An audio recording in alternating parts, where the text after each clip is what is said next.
Muito bem, meus queridos, estamos aqui com mais um episódio do nosso Criminocast. Deixa eu ajeitar o microfone aqui para ajudar o trabalho do meu amigo Renan e Rafael.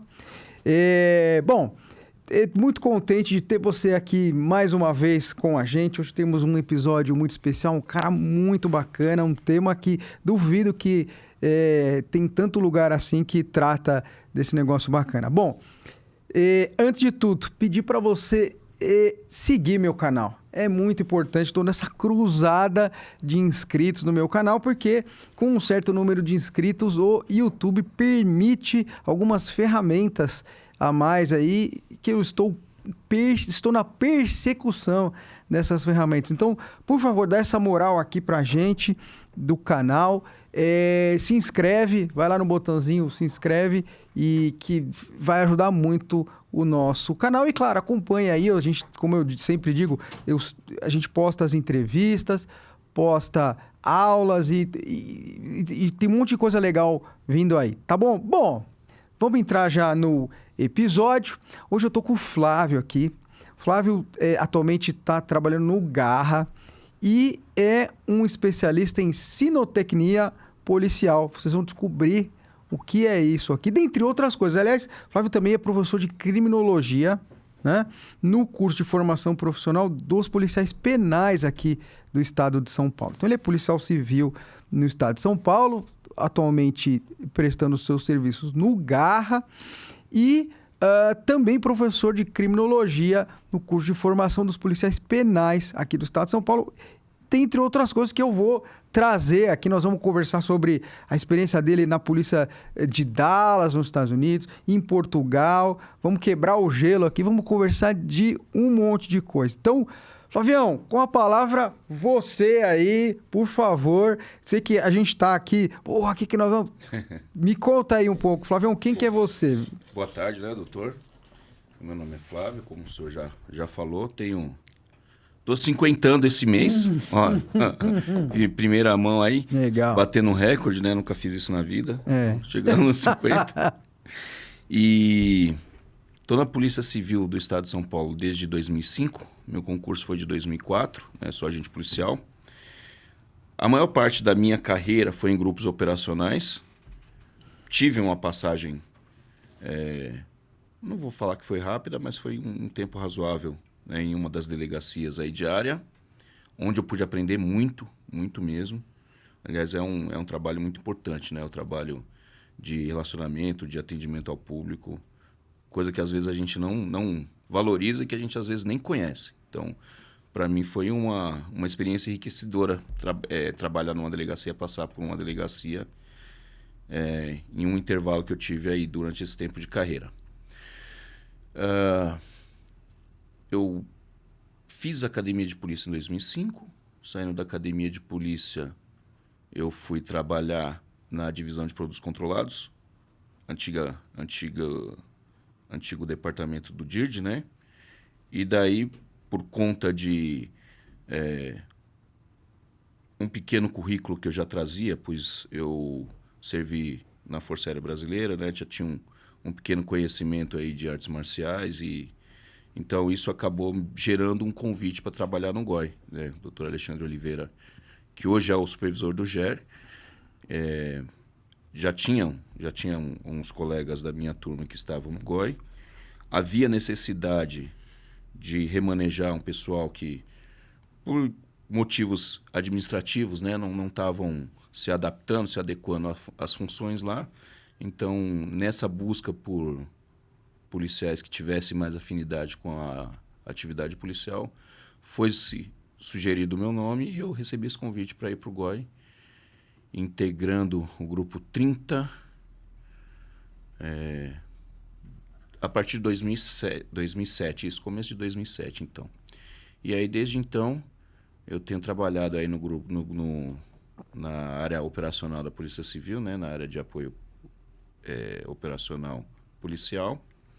Agora no Garra, desde que houve essa transição em que criou-se o Departamento de Operações Policiais Estratégicas, que é o DOP.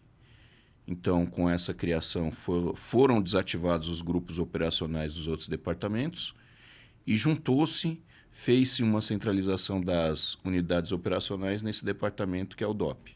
Então, tinha um SOI no DENARC, tinha um GOI do DECAP, o DHPP tinha criado um GOI também, uma unidade tática deles lá, uma unidade operacional de apoio, né?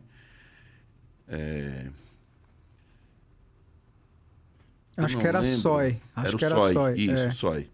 Então, essas unidades elas foram extintas e foi-se feito essa centralização nesse departamento operacional que hoje nós temos aí desde 2019 o DOP, com o fim de uniformizar procedimento, padronizar a atividade, né? Até mesmo facilitar o aprimoramento. Então, uma coisa que eu lembro que não era tão comum na Polícia Civil naquele meu tempo antigo de GOI, era essa interatividade aí entre as instituições de segurança. Então, hoje você tem policiais fazendo treinamento em várias instituições, como Polícia Militar, Polícia Civis de outros estados. Inclusive, teve um pessoal do GER que foi fazer um aperfeiçoamento na França recentemente, lá com a unidade RAID, né, que é uma unidade operacional da Polícia da França. Então, eu acho que a criação desse departamento ela veio num momento que criou essa demanda, né, por aperfeiçoamento, por melhoria do serviço oferecido pela polícia no âmbito operacional. E você está no Garra hoje, não é isso? Hoje eu integro o Garra. Tá. Né? Eu estou na unidade AOP, que é a unidade de apoio policial do Garra. Então, eu não estou nos grupos operacionais regulares. É como se fosse um grupo de reforço, vamos dizer assim. Tá. Então, nós fazemos uma escala diferente para poder suprir esse inteirinho aí quando você tem, por exemplo, um fim de plantão de um grupo com a entrada de outro grupo.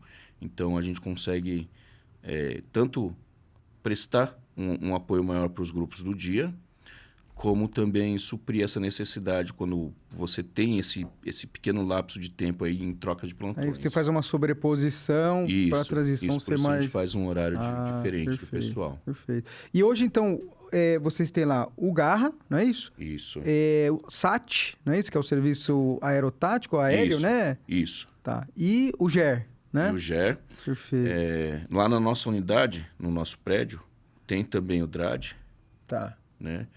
O antissequestro ele faz parte também do DOP, mas ele está localizado lá no prédio da Brigadeiro Tobias. O DRAD é a intolerância esportiva, né? Isso. O Rodrigo veio aqui, que é o É. assistente lá, o Dr. Rodrigo Batista, né? Isso, ele está lá no nosso prédio também. Legal. E tem uma unidade de atendimento lá, um posto do DEATUR, uma delegacia do DEATUR está atendendo ali.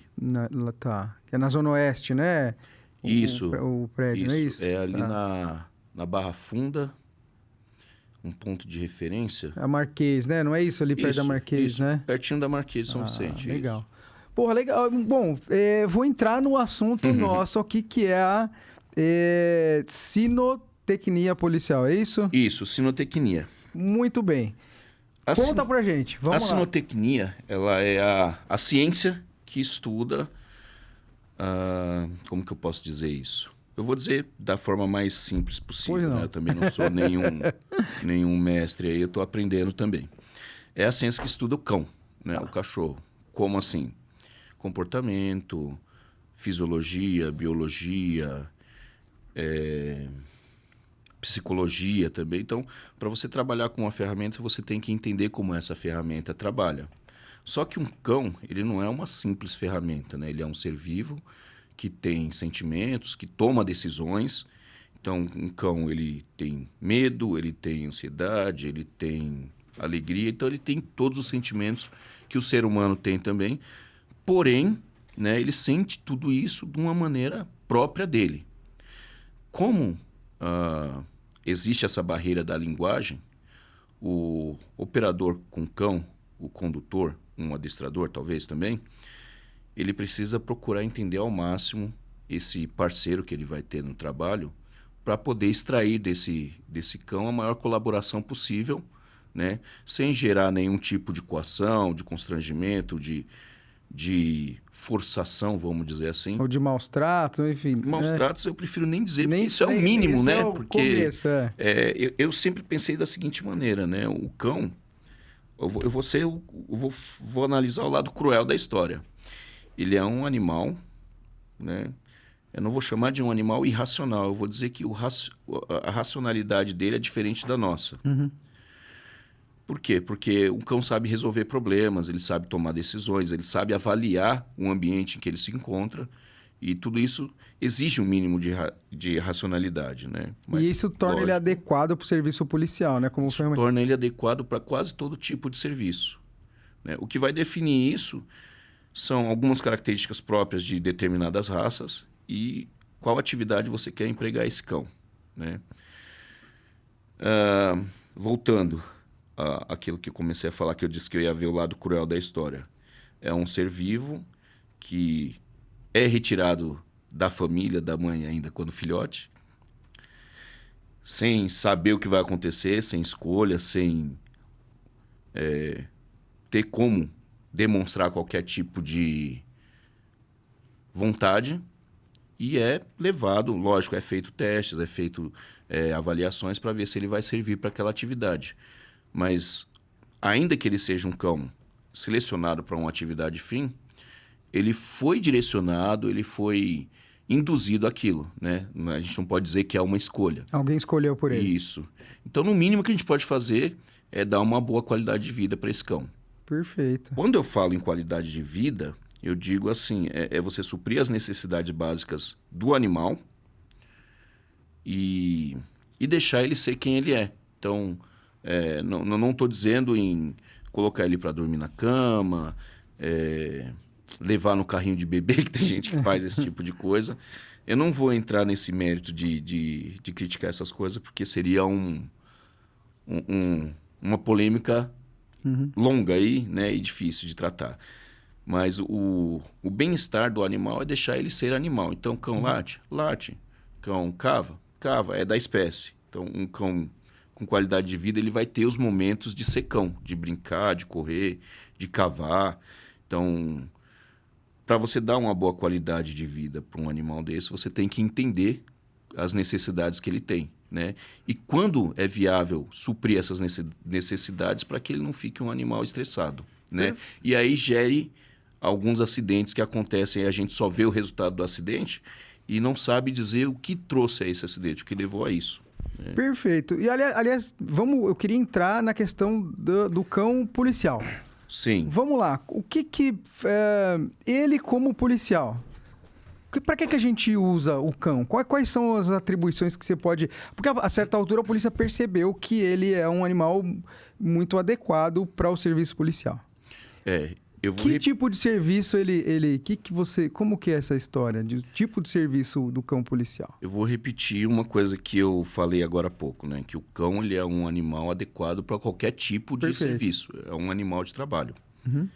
A princípio, né? Aliás, em princípio, o cão, ele nasceu, ele passou a existir como animal de trabalho. O cão, ele não é um animal que surgiu naturalmente do desenvolvimento das espécies. O cão, ele só existe por conta da interferência do homem na natureza. Então, inconscientemente, o homem interviu na natureza de uma maneira que gerou uma nova espécie e nós chamamos de cão, de cachorro, né? O nome científico é Canis lupus. De acordo com isso, feito a seleção, que isso precisaria voltar um pouquinho na história. Eu acho que mais para frente a gente fala sobre esse ponto. Mas eu vou responder. Eu vou responder a sua pergunta. Isso aqui é um bate-papo, não é uma entrevista. É que algumas coisas, me contar essa história. Algumas coisas para a gente poder entender precisa ter um contexto prévio. Mas agora eu vou tentar responder essa pergunta já de bate-pronto. O cão, ele tem diversas capacidades. Então, biologicamente, ele é muito parecido conosco, porém, ele tem os sentidos desenvolvidos de maneira diferente. Eu fico pensando nas palavras mais adequadas, né? Então, por exemplo, a audição do cão é extremamente aguçada, extremamente. A visão, eu não vou dizer que ela é aguçada, ela é diferente da nossa, Tá? A visão não é o principal sentido do cão. Os primeiros sentidos que o cão utiliza para interagir são o olfato, a olfação, e a audição. Esses são os principais sentidos que o cão usa para interagir com o meio ambiente e com os outros seres do ambiente.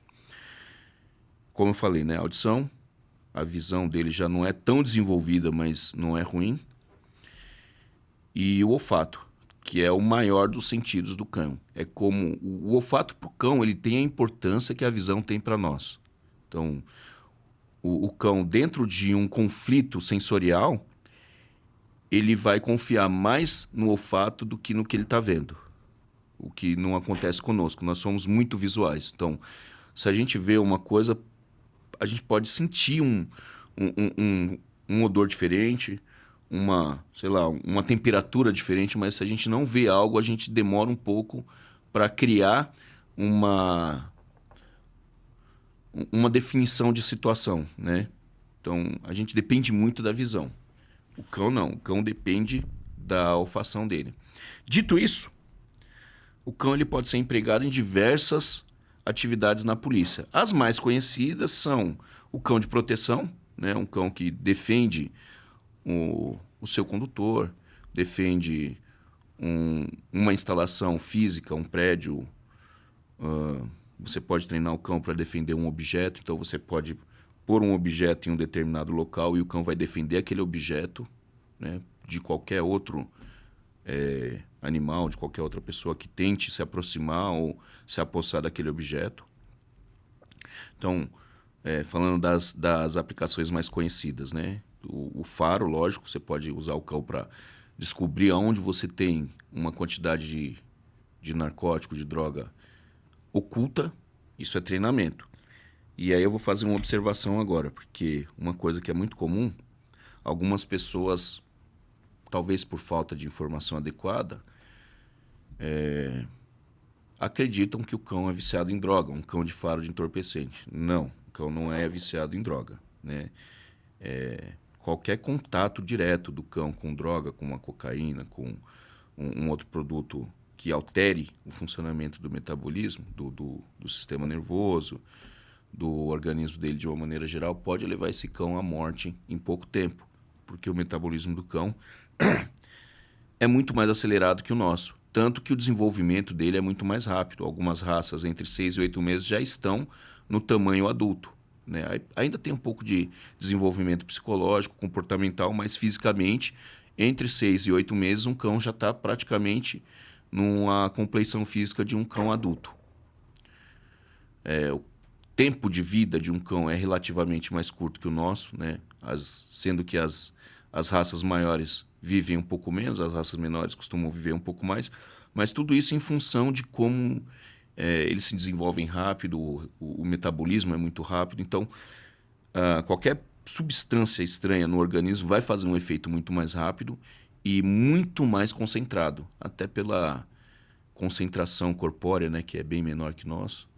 Então ele acaba tendo uma concentração maior de qualquer substância no organismo. O efeito é bem mais rápido e bem mais prejudicial.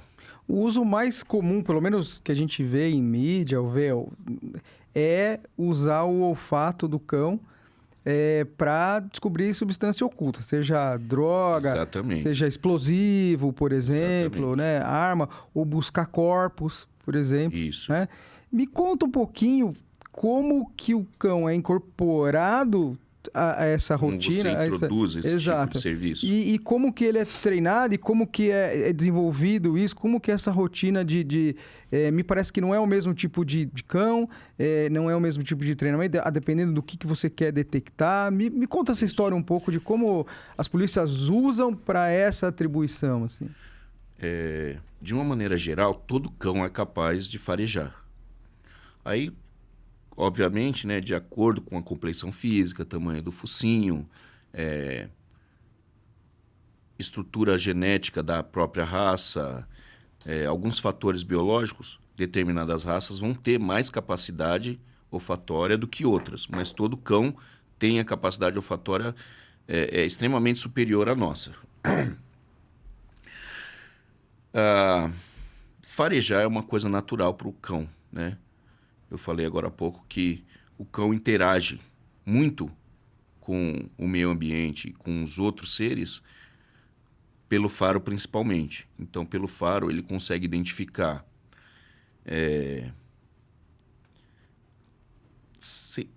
sentimentos, vamos dizer assim. Como assim sentimentos? Quando a gente tem uma emoção, o nosso organismo ele desencadeia a produção de determinados hormônios. O cão consegue sentir o odor dessa concentração de hormônio. Então, se uma pessoa tem medo, demonstra medo, ele vai ter essa concentração de hormônio que vai mudar o odor dessa pessoa, junto com outros comportamentos, né? Comportamentos de defesa, comportamento de expressão facial. Então, o cão ele faz uma leitura de tudo isso junto. Então, ele consegue identificar, usando o faro, esse tipo de situação também. Como que a gente começa a direcionar um cão para atividade policial? Falamos que o cão ele pode ser usado tanto para atividade de guarda, né? Faro principalmente, é o que mais se utiliza. E aí dentro do faro nós temos várias modalidades de faro. Você pode buscar entorpecente, armas, explosivos, dinheiro, produtos eletrônicos, o que você conseguir. Jura? Não sabia disso. O que você conseguir individualizar para o cão, ele consegue identificar pelo odor. Tá? Ele consegue identificar. Então, você consegue treinar um cão para encontrar quase qualquer coisa que exista. Basta você introduzir isso como elemento de interesse basta dele. você apresentar esse odor para ele. De que maneira? Isso eu vou repetir muito, tá? Me desculpa. Tem o problema. Cão, ele é um mestre de sua. reconhecer odores. Tá. Então, a hora que o cão adentra um ambiente, um lugar diferente, a primeira coisa que ele faz é explorar esse ambiente, conhecer e identificar onde ele está. Então, como que ele faz isso? Principalmente pelo faro. Então, quando ele entra num ambiente diferente, em poucos segundos ele já identificou todos os odores que tem ali. Então, eu também costumo dizer isso, você não ensina o cão a farejar nada, porque o faro é natural, é um comportamento natural, biológico do cão. O que a gente faz é, por meio de estabelecer um relacionamento, um vínculo, né, de relacionamento entre parceiros, vamos dizer assim, existe uma relação de confiança e você desenvolve uma forma de comunicação. Por meio disso, você indica para o cão, você demonstra para ele, ó, de tudo isso que você está identificando aqui, o odor, quando você achar o odor desse objeto, você me avisa, porque isso é interessante para mim. Tá. Então, ele já identificou que tem muitos odores ali. Porém, existe um odor que é de interesse naquela atividade, do parceiro dele. Naquela... como que eu posso chamar isso?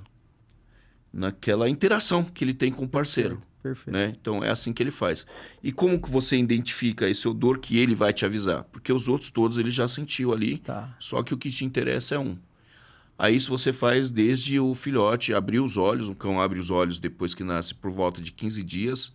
Então, a partir daí, você já pode começar a fazer um trabalho com ele. É lógico que existem atividades específicas para cada fase, né? Tem uma raça que é melhor, que é mais adequada? Vamos dizer, eu quero o poodle. O poodle é mais ou não? Ou então, tem que ser foi engraçado você falar de poodle. Vamos deixar esse poodle aí numa janelinha do lado, porque é uma coisa interessante. Tá. Existem as raças mais usuais, mas não apenas pelo fator faro. Tá? Então, uma atividade profissional, ela requer praticidade também. Tá. Então, você precisa ter uma ferramenta, né, no caso o cão, que ele atenda às suas necessidades, mas que não complique o seu trabalho. Então, por exemplo, eu posso ter um Rottweiler para fazer segurança? Posso, aliás, já foi muito utilizado. Tá. Só que é um cão pesado, ele, pela complexão física, pela estrutura óssea dele, pelo comportamento da raça, ele é um cão que ele vai cansar um pouco mais rápido do que um pastor malinois, por exemplo. Desculpa. Então, transporte, você precisa ter um espaço adequado para transportar. Então, se for um cão muito grande, você vai ter um certo trabalho de logística, né? Alimentação, cuidados veterinários, medicamento normalmente ministrado por peso. Então, você vai ter uma concentração adequada de determinado medicamento de acordo com o peso daquele cão. Então, tanto por capacidade fisiológica como por praticidade, algumas raças são mais adequadas para determinados trabalhos. Perfeito. Para atividade policial, usa-se muito atualmente o pastor belga Malinois, hoje é o campeão de uso policial, né? Hoje o pastor belga está caminhando. Pastor belga Malinois, existem outras variações de belga, tá? Então o Malinois está caminhando para ocupar o espaço. Não, ocupar o espaço não. Para ter uma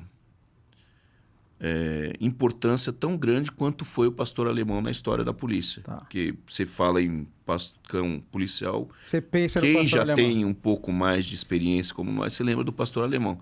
Tanto que, quando eu era criança, eu lembro que amigos, vizinhos falavam, meu pai comprou um cão policial, porque ele era conhecido como cão policial. Você ia ver, era um pastor alemão. Isso, você já identificava, quando se falava em cão policial, você já, na sua cabeça, imaginava um pastor alemão, né?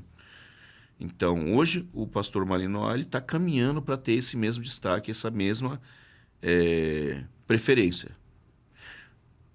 Praticamente falando, hoje o pastor belga Malinois, né?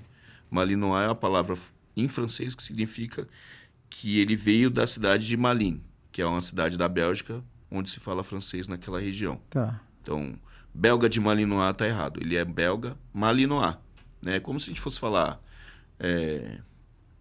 um cidadão de paulistano. Ou Perfeito. ele é paulistano ou ele é de São Paulo. Perfeito. Né?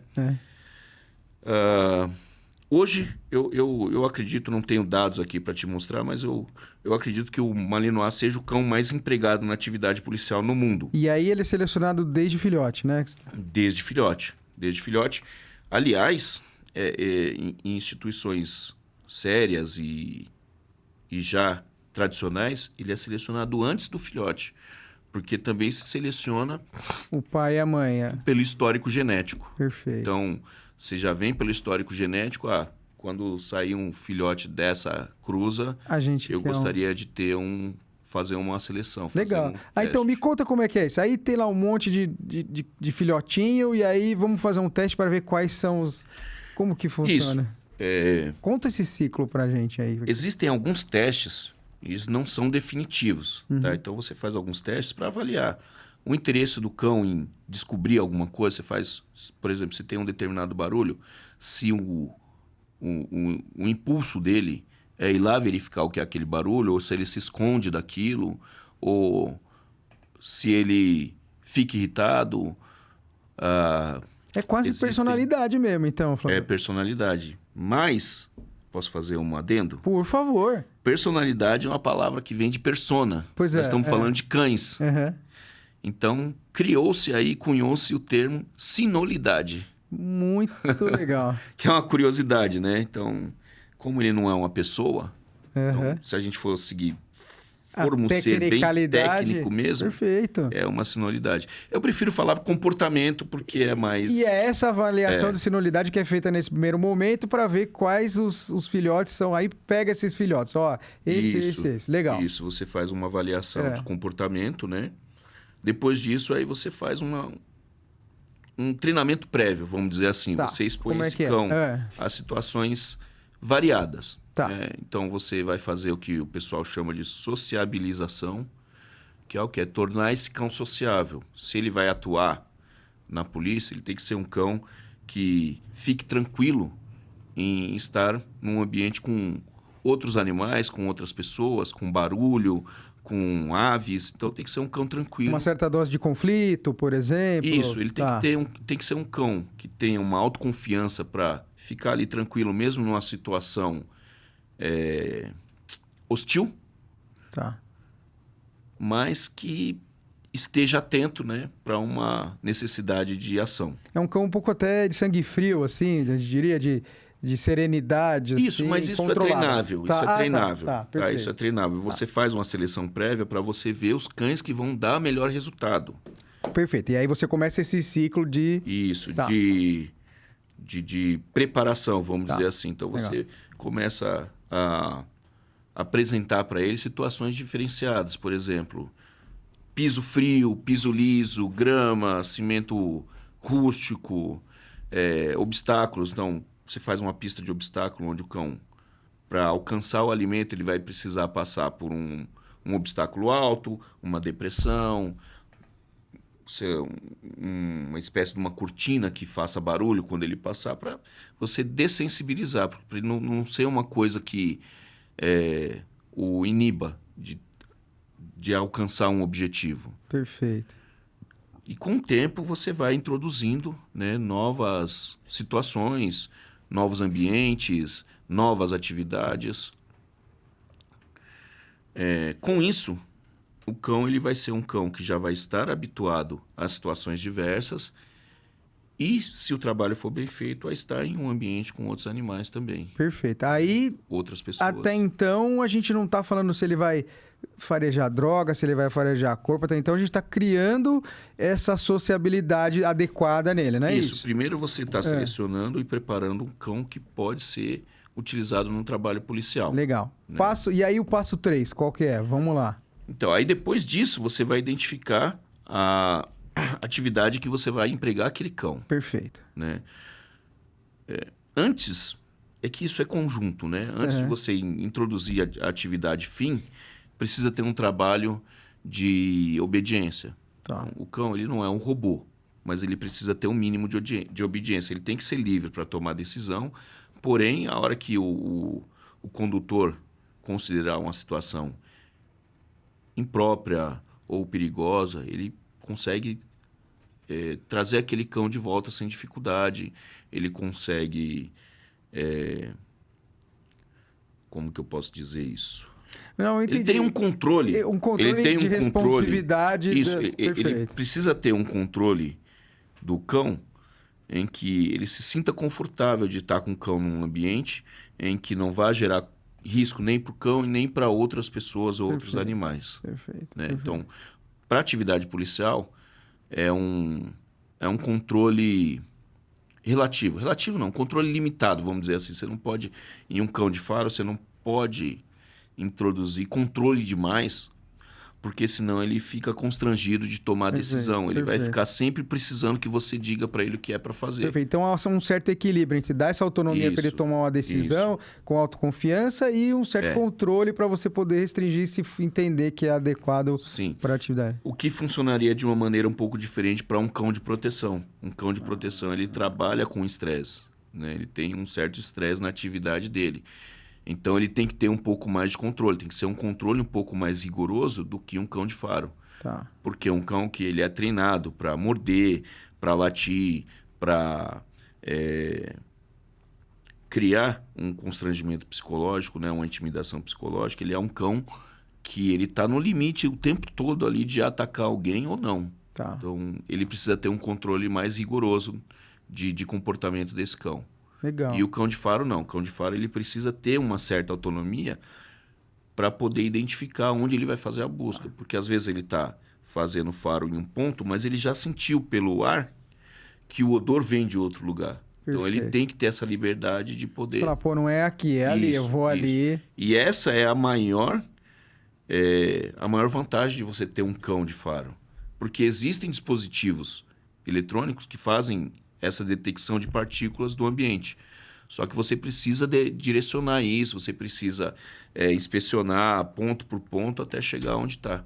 E o cão não, ele entrou no ambiente, ele sabe que a concentração de partículas de um determinado odor vai estar mais para um lado ou para outro. Perfeito. E como que você acostuma ele com esse odor? Vamos lá, vamos para o próximo passo. Pô, ó, esse cão vai ser um cão de faro para detectar droga. Como que a gente começa? Aliás, uma pergunta que eu quero fazer que eu acho que é um pouco... Não sei se é mito ou se é lenda urbana. Seria muito legal se a gente conseguisse desfazer alguns mitos, né? Por exemplo, me dizem que para o cão é uma brincadeira aquilo. Que aquilo para ele, é uma brincadeira em que ele vai fazer aquela tarefa de localizar o odor e depois você vai dar um petisco, enfim, um agrado para ele, porque para ele é isso. Aquilo ali é uma brincadeira. Isso não é mito, não. Isso é verdade. Essa é a psicologia do serviço. Isso é verdade. Mas eu vou dizer o seguinte, é uma brincadeira durante o treino, né? Porque o cão ele tem toda essa percepção sensorial que ele é capaz de desenvolver Então, numa situação séria, ele vai sentir que você tem uma certa tensão e isso automaticamente gera uma certa tensão no cão também. Então, ele consegue identificar que uma situação real, ele não vai ter essa ideia de real ou de Mas ele sabe um de pouquinho treino. o que é Mas treino, ele o que sabe é jogo. que ali é um pouco mais sério. Pode ter tá. uma consequência, pode ter um resultado um pouco mais grave ali, né? Pode ter alguma coisa desagradável. Então, o cão ele não vai ter esse conceito nosso de treino, de jogo, de simulação. Ele não tem isso. Porém, no treino, o que você faz como uma brincadeira é onde ele desenvolve essas habilidades e ele desenvolve a prática, né? Como que você faz isso? Primeiro, criando esse vínculo que eu falei há pouco tempo. Então, você vai ter interação com o seu cão, você vai brincar com ele, você vai tornar a sua presença agradável para ele, ao ponto dele querer estar sempre interagindo com você. Perfeito. O cão ele é um animal sociável. Todos os cães que existem, eles são uma variação do lobo, né? Do lobo selvagem. O lobo, a teoria mais aceita, não posso dizer que é certo isso, mas a teoria mais aceita e provável é que eles sejam uma variação de espécie do lobo cinzento. Tá. Como isso? Há 20 mil anos, aproximadamente, é mais ou menos esse o tempo que se especula, os homens viviam em caverna e eles competiam por alimentação com todos os outros predadores do ambiente em que eles viviam. E o que se aceita como possibilidade, não existe nenhum fato que comprove isso, mas o que mais se aceita é que, em algum momento, porque o lobo ele competia com o ser humano, então o ser humano era um rival. Você eliminar o ser humano fazia com que sobrasse mais alimento para o seu grupo ali, para a sua alcateia. O contrário também era verdadeiro, né? Onde tinha lobo, o cão... Aliás, onde tinha lobo, o ser humano precisava eliminar se precaver, eliminar aquela competição e até se defender, né? Para não ser atacado. Então, existe a teoria, que é uma teoria mais aceita e até provável, de que em algum momento um lobo desses, ele foi privado do convívio com o grupo dele. Ou porque o grupo morreu, ou porque ele estava em uma condição de saúde que prejudicava a atividade em grupo, ali, a segurança do grupo. Por alguma maneira ele foi excluído. E, mais ainda, se acredita que fosse uma fêmea, que estivesse prenha. Porque essa fêmea, possivelmente, ela se aproximou de algum grupo de seres humanos, porque, como ela não participava mais do grupo, ela estava impossibilitada de caçar de forma eficiente. Talvez até por alguma condição de saúde, algum machucado, sei lá. E onde tem ser humano, tem resto, tem lixo, tem, né, sobra. Acabou então, sendo adotada. Muito provavelmente ela se aproximou para comer esses restos. Então, a ideia é que, em um primeiro momento, ela não tenha sido aceita dessa maneira, como uma adoção. Tá. Mas o quê? Ela viu ali uma fonte de recurso, uma fonte de alimento. Então, sem se aproximar muito, talvez ela tenha se alimentado desses restos, dessas sobras. E como ela via aquilo como uma fonte de recurso, ela passou a defender aquilo de outros animais. Porque dali vem algo que é bom para mim, Perfeito. Não vou deixar ninguém se aproximar. Perfeito. Talvez, tudo talvez. E aí, percebendo isso, os humanos passaram a se aproximar também e ver que ali era uma coisa, uma colaboração útil, né? E aí, provavelmente passaram a alimentar essa loba e ela se aproximou. E os filhotes passaram a ser criados em convívio com seres humanos. E esse foi um início de processo de, vamos dizer, domesticação... Eu não vou dizer domesticação, mas de seleção. Tá. Por quê? Obviamente, os filhotes que fossem mais ariscos, que aceitassem menos o convívio, eles deviam excluir. Perfeito. Então, sem querer, isso já é uma seleção genética. Claro. Porque nós temos uma quantidade de cromossomos que controlam todas as características da nossa fisionomia, fisiologia e tudo. Então, se você vai ter cabelo preto, se você vai ter cabelo vermelho, se a pele vai ser mais oleosa ou E aí, não. naturalmente você foi criando uma linhagem de animais que tivessem esse comportamento Mas mais pronunciado.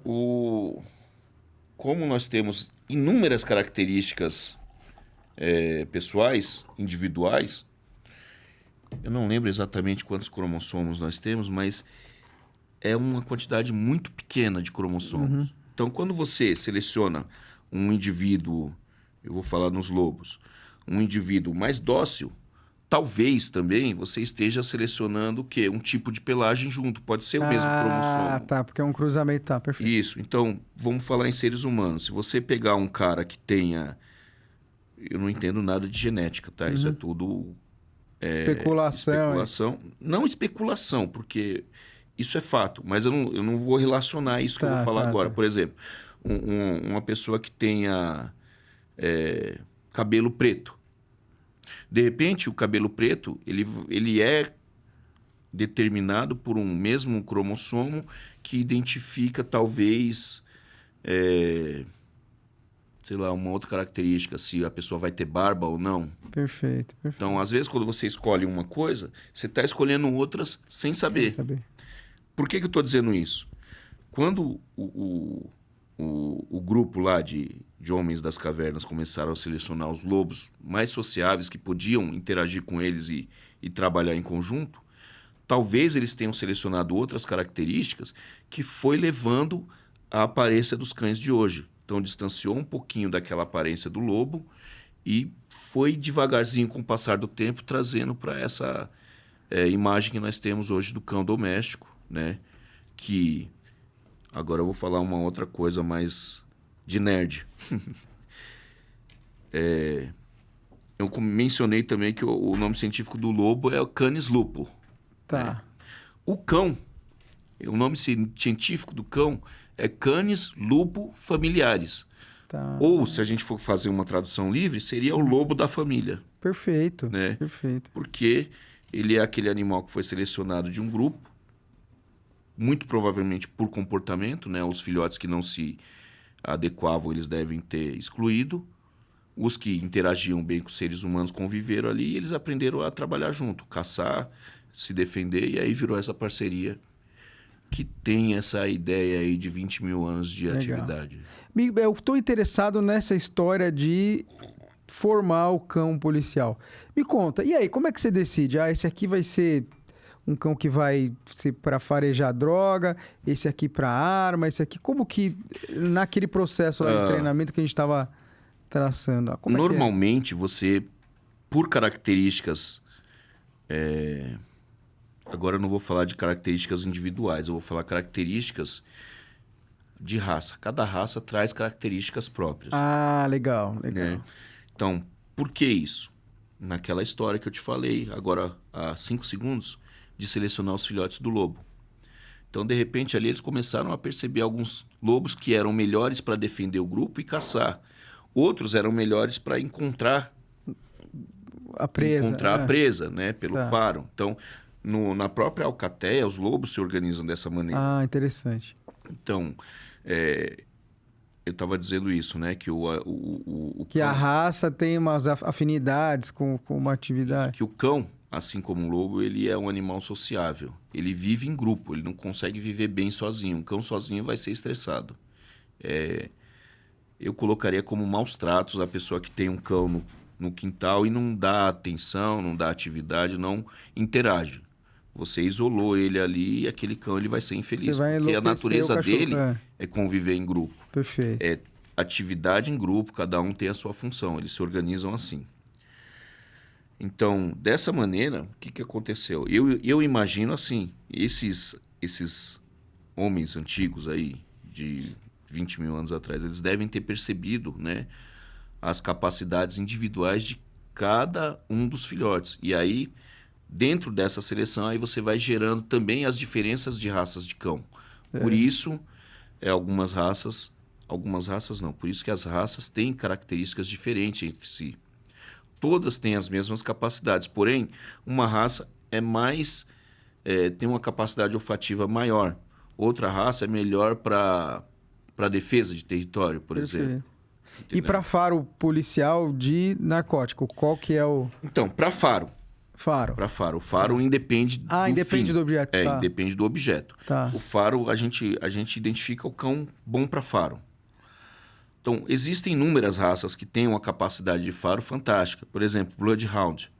Bloodhound é o melhor cão de faro que existe. Tá. Mas ele não é um cão muito viável para trabalhar porque ele é pesado, ele é grande. Tá. Então, ele geraria um certo problema de logística.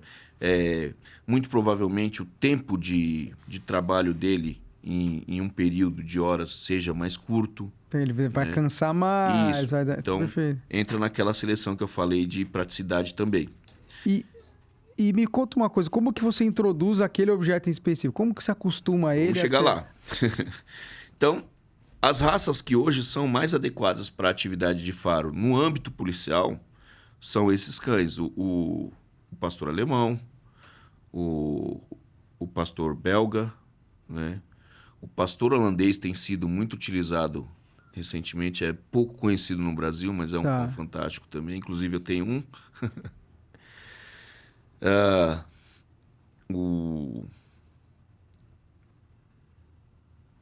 Me fugiu o nome agora. Você assistiu o filme Marley? Ah, tá. Putz, eu não lembro. Não é o... Ai, Labrador. Labrador. Labrador Retriever. Ele é um ótimo cão de faro. Tá. Beagle é um cãozinho menor, também é fantástico. Porém, um Beagle, ele vai funcionar para o faro, só que de repente você pode precisar de uma atividade também mais atlética, pular um muro, pular um obstáculo que talvez pelo tamanho seja difícil para o Beagle. Tá. Então aí você vai restringindo dessa maneira.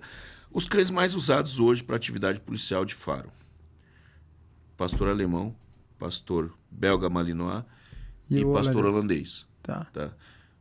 Existem inúmeros outros que podem ser usados, mas esses são os mais comuns, tradicionais, os mais hoje em dia são os mais usados, são essas três raças.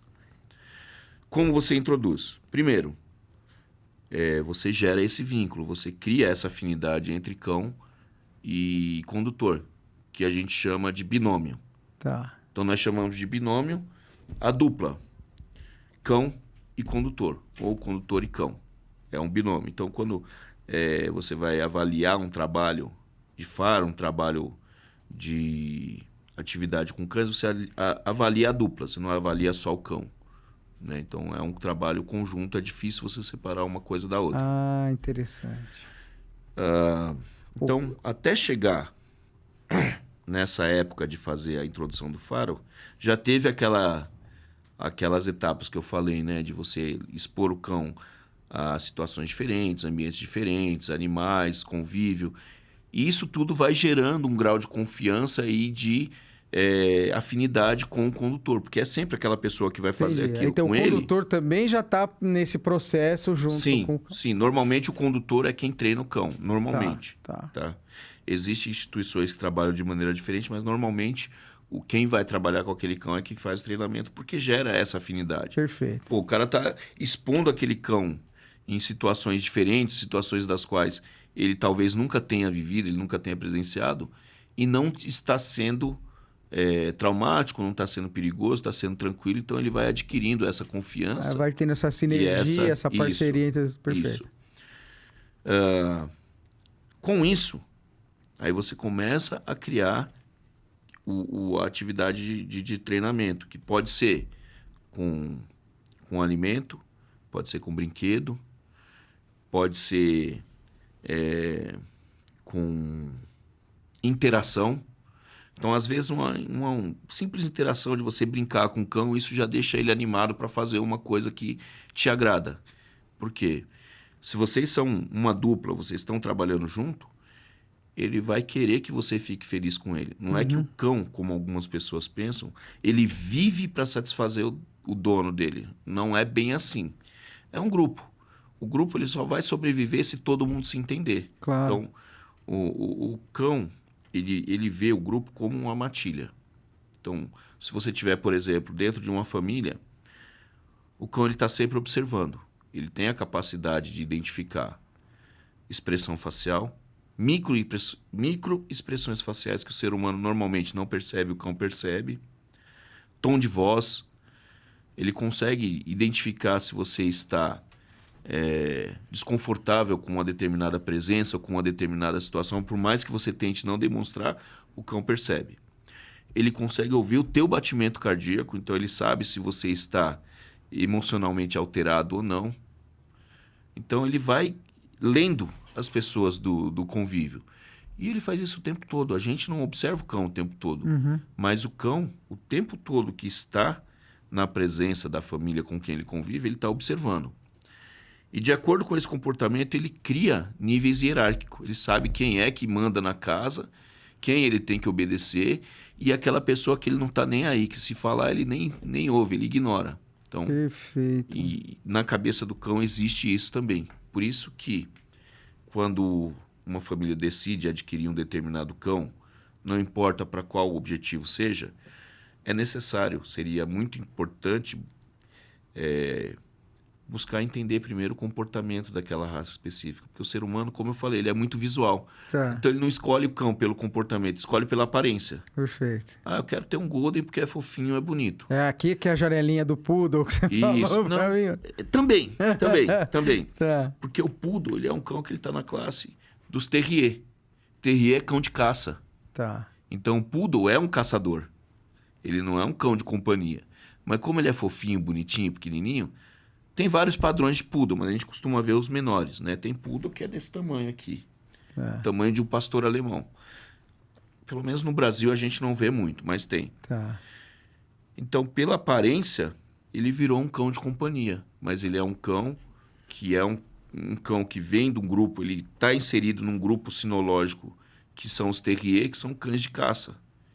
Então, ele tem comportamento de caça. E se você não der atividade, se você não tratar esse cão como um cão de caça, ele vai virar um cão estressado. Ele é um cão que não gosta de visita na casa, um cão que se irrita por qualquer coisa, que quer morder todo mundo. Aí começa a ter esses comportamentos que as pessoas acham que o cão é um cão com defeito, é um cão mau. Na verdade, é uma falha na seleção e na criação, na educação daquele cão. Tá, mas o Poodle é um cão de caça. Como é que você vai fazer para tratar esse cachorro adequadamente num convívio familiar? Cara, esconde coisa para ele localizar, joga a bolinha para ele correr atrás. Tem brincadeiras que você supre a necessidade instintiva dele de fazer essas ações de caça, né? Então, ele não precisa realmente caçar um animal e matar para comer, mas você consegue simular isso brincando. Aí vai tornar um cão mais tranquilo. Perfeito. Por isso que eu falei do Poodle, né? Porque, embora ninguém veja assim, ele é um cão de caça. Perfeito. Pô, sabe um mito que eu não sei se você já ouviu essa história? Me falaram que no 11 de setembro, você tinha lá os cães lá que buscavam corpos e tudo, e cães que buscavam pessoas ainda vivas. Havia justamente essa diferença entre quem buscava o corpo já em decomposição e pessoa viva. E aí me contaram a seguinte história, que os cães que buscavam pessoas vivas estavam se frustrando muito, porque eles não encontravam ninguém vivo, evidentemente, e a certa altura os condutores tiveram que simular, brincar com eles, se escondiam entre os escombros e faziam eles encontrarem pessoas vivas. Sim. Para o público não ficar frustrado. É verdade isso? É possível eu essa não história? tenho os dados, tá? Mas eu vou dizer para onde você que que sim, é possível. E eu posso afirmar que é verdade mesmo. Porque são treinamentos diferentes, né? As pessoas vivas, elas têm odor diferente de pessoa morta. Então, a pessoa morta, a partir do momento que é um corpo em que decomposição, é um corpo, que deixa de ser uma pessoa, você não tem mais a proteção biológica de micro-organismos que começam a consumir esse corpo, inclusive de dentro para fora. Então, isso começa a gerar gases, começa a gerar um odor que o ser vivo não tem, o ser humano vivo não tem. Então, quando você treina um cão para encontrar pessoas mortas, é só isso que ele vai fazer. Se você treina um cão para encontrar pessoas vivas, pode ser que ele encontre pessoas mortas, porque essa pessoa esteve viva em algum momento e pode ser que morreu ali onde ela estava. Então, começa uma busca por alguém vivo que pode encontrar alguém morto, né? Para o cão, isso é uma frustração, porque ele não achou o que ele estava procurando. Perfeito. Então acabou ali e não tem mais saída daquele ponto.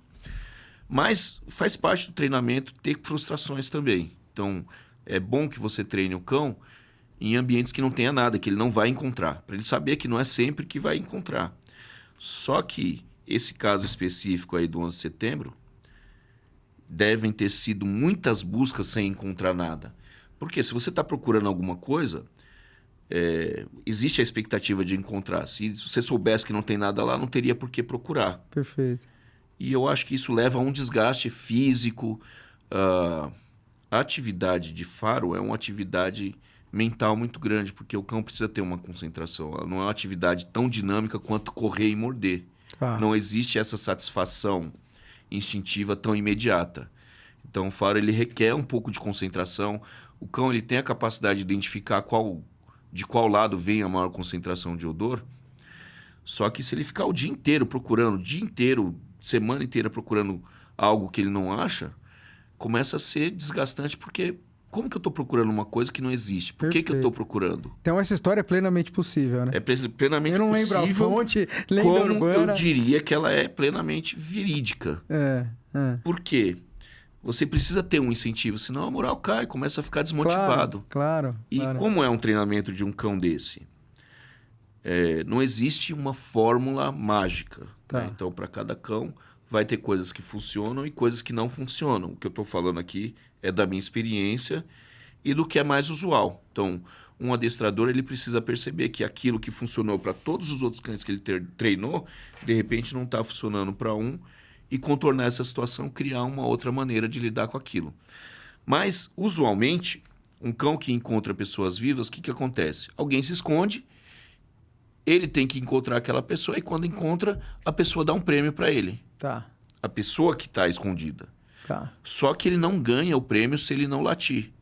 Então, você deixa ele latir bastante, que é o que acontece numa área de ambiente colapsado, de desmoronamento. Então, o cão encontra alguém e começa a gritar: me dá meu brinquedo, cadê, eu quero. É mais ou menos isso. Perfeito. Porque esse é o comportamento que você espera dele isso, é o que ele faz tarefa. Constantemente.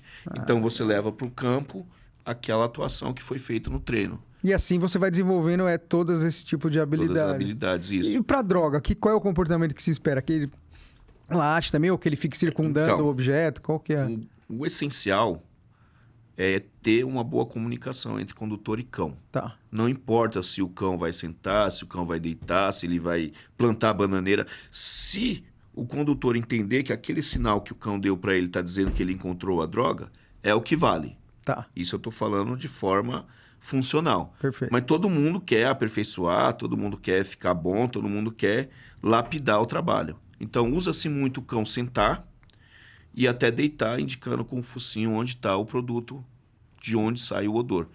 Para o cão não existe droga. Para o cão existe um odor que dá um prêmio. Quando ele acha aquilo, ele ganha uma coisa que já foi meio que combinado com o condutor dele. Como que foi combinado? Durante a criação, você identifica uma coisa que atrai o interesse daquele cão. Tem cachorro que gosta muito de comer. Eu tenho 2 cães, tá? Eu tenho um Golden e tenho um pastor holandês. E o interessante disso é que são cães extremamente diferentes. O Golden, se couber na boca e ele conseguir engolir, ele come. Não importa se ele está cheio ou não. O prêmio dele vai ser comida. Existe uma explicação científica para isso. Mas ele é assim. Normalmente Golden é assim. Então, se ele puder comer, se ele conseguir pôr na boca e engolir, ele vai fazer isso. Como diria, minha avó esganado. Exatamente.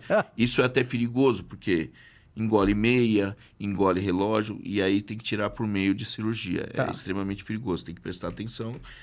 Educar, ensinar o cão ajuda bastante, mas para o Golden, às vezes, isso não funciona muito. A minha pastora holandesa, é uma fêmea, ela come o suficiente para suprir a necessidade dela. Se for suficiente, ela passa a ignorar a comida. Tá. Ela não quer mais. Inclusive, teve até um episódio engraçado, porque, como aqui em São Paulo a gente mora em apartamento, o holandês, a pastora holandesa, ela fica de boa, ela fica tranquila no apartamento. É lógico que não é um espaço adequado para o cão ficar intocado o tempo todo. Então, quando ela está aqui em São Paulo com a gente, Eu saio constantemente para caminhar, para fazer atividade com ela. Então, cada caminhada nossa é de 8 a 10 quilômetros. Uma de manhã e outra à noite. À noite é um pouquinho mais curto, né? Mas normalmente de manhã a gente faz bastante atividade para consumir a energia e o cachorro ficar tranquilo. O Golden não. O Golden, ele é o pet, ele é o cão da casa, assim. Ele é bagunceiro, ele não é que ele não obedeça, mas ele é um cachorro que ele foi levado para ser o cachorro da casa, né? Não é um cão de trabalho. O que aconteceu uma vez que eu ia contar? Ele costuma ficar lá no interior onde minha sogra fica, né? Então, lá tem uma área grande, então meus cães costumam ficar lá, até por companhia dela mesmo, né? E por ser um ambiente mais adequado para os cães.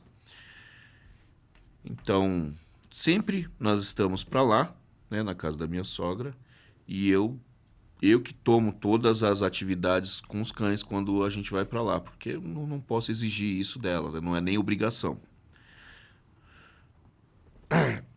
Então, uma das vezes, eu acho que foi saída de plantão noturno, eu não lembro, e ela tinha algum compromisso e saiu cedo, a minha sogra. Aí eu cheguei lá cedo, né, manhãzinha assim, e fui logo já alimentar os cães, porque eu imaginei que eles estavam sem comer. Coloquei a ração para os dois, eles assim, têm os procedimentos adequados. Meus cães, eles sentam e ficam aguardando. Eu ponho a ração, eles vão comer quando eu libero pelo nome. Eu falo o nome, ele vai comer. Aí liberei o Billy, ele foi para comer. Aí quando eu mandei a minha pastora holandesa, ela ficou me olhando assim, eu falei, vem, Thor, vamos comer. Aí ela foi andando assim, olhou pra ração, pro pó de ração, ficou me olhando assim. Eu falei, puta merda, eu acho que a minha sogra já deu comida pra eles, porque ela tá, tipo assim, pô, de novo. E o Golden que nem doido lá comendo, porque ele corre pra comer rápido, antes que alguém tire dele, né? Porque ele já sabe que aquilo ali foi um a mais. Foi um prêmio que ele ganhou ali sem saber por quê. Então, tem essa diferença de comportamento. Isso eu tô dizendo porque, como a gente falou, né? Existem valores diferentes para as coisas de acordo com o cão e de acordo com a interação que você faz. Então, para minha pastora holandesa, treinar com alimento funciona até um certo ponto. Depois ela já vai estar saciada, não vai querer mais. E isso é natural para os cães, exceto para o Golden. Tá. Então, um brinquedo, uma interação física, fazer um carinho, brincar com ela, isso vai funcionar melhor do que comida. Isso você tem que identificar no seu cão. Tá? Por quê? Mesmo uma raça específica, ela vai ter indivíduos diferentes. Cada indivíduo é único. Você tem uma característica padrão da raça, mas... Com essas variantes, as matizes. Mas aí você tem os comportamentos individuais, né? Vamos pegar o Malinois, que hoje é o cão mais usado na atividade policial. Mesmo o Malinois, que é um cão excelente, você pode ter um ou outro filhote que não vai servir para o trabalho policial, que é medroso, que é preguiçoso. Isso acontece também.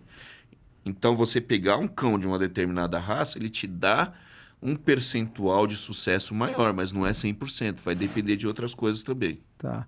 Tô vendo que você tá com a camisa de Dallas, inclusive a unidade K9, isso, ganhei de presente do pessoal. Você ganhou lá. Eles são uma polícia que investe muito. Conta um pouquinho essa história de Dallas aí. Você foi pra lá, tô vendo que você trouxe um monte de pet aqui. Alguns. De mostrar pra galera aqui, ó. Aí, Renan, deixa eu... Aí, tá vendo, ó? Esse pet aqui. Esse que o senhor levantou agora, ele vai atrás do colete. Como a gente tem o do garra atrás. Perfeito. Esse, né, ele fica no colete do pessoal da polícia aqui nas costas. E esse aqui, o Renanzito põe pra mim aqui. Esse é o que vai no peito isso, aqui. Frontal. Né? No frontal. Identificando a instituição. Esse imagino que seja aqui, no né? braço. Essa é a unidade de cães, vai no braço. Especialização. E esse é a identificação de braço também da polícia de Dallas. Aí é para todo policial. Da polícia, perfeito. Me fala uma coisa, você foi para lá, para Dallas, eles são um departamento que investem muito nisso, que, aliás, os Estados Unidos em geral, me parece que são polícias que gostam do cão policial, investem muito, pelo menos eu via muito lá, até polícias pequenas. que faziam isso, e me parece que eles têm uma prática em abordagem. Sentiu o odor. Não, peraí, você é humano. Chama a unidade canina, que a unidade canina vai sentir o odor, porque me parece que como fonte de prova, de causa provável, é melhor. A comissão, não sei se chama assim, o presidente dos Estados Unidos, o secretário de Estado, tudo, se não tiver um cão de faro no aeroporto, ele nem desembarca. Tá. Porque eles consideram protocolo de segurança e é extremamente confiável, então se não tiver um cão de faro para explosivo, eles nem desembarcam. Eu não vou nem falar da polícia americana, mas eu vou falar da cultura americana de uma maneira geral. Eu não conheço muito bem, tá? Eu nunca estive lá antes, foi a primeira vez que eu viajei para os Estados Unidos. Foi uma viagem meio planejada, meio às pressas, assim. Mal planejada, mas foi legal.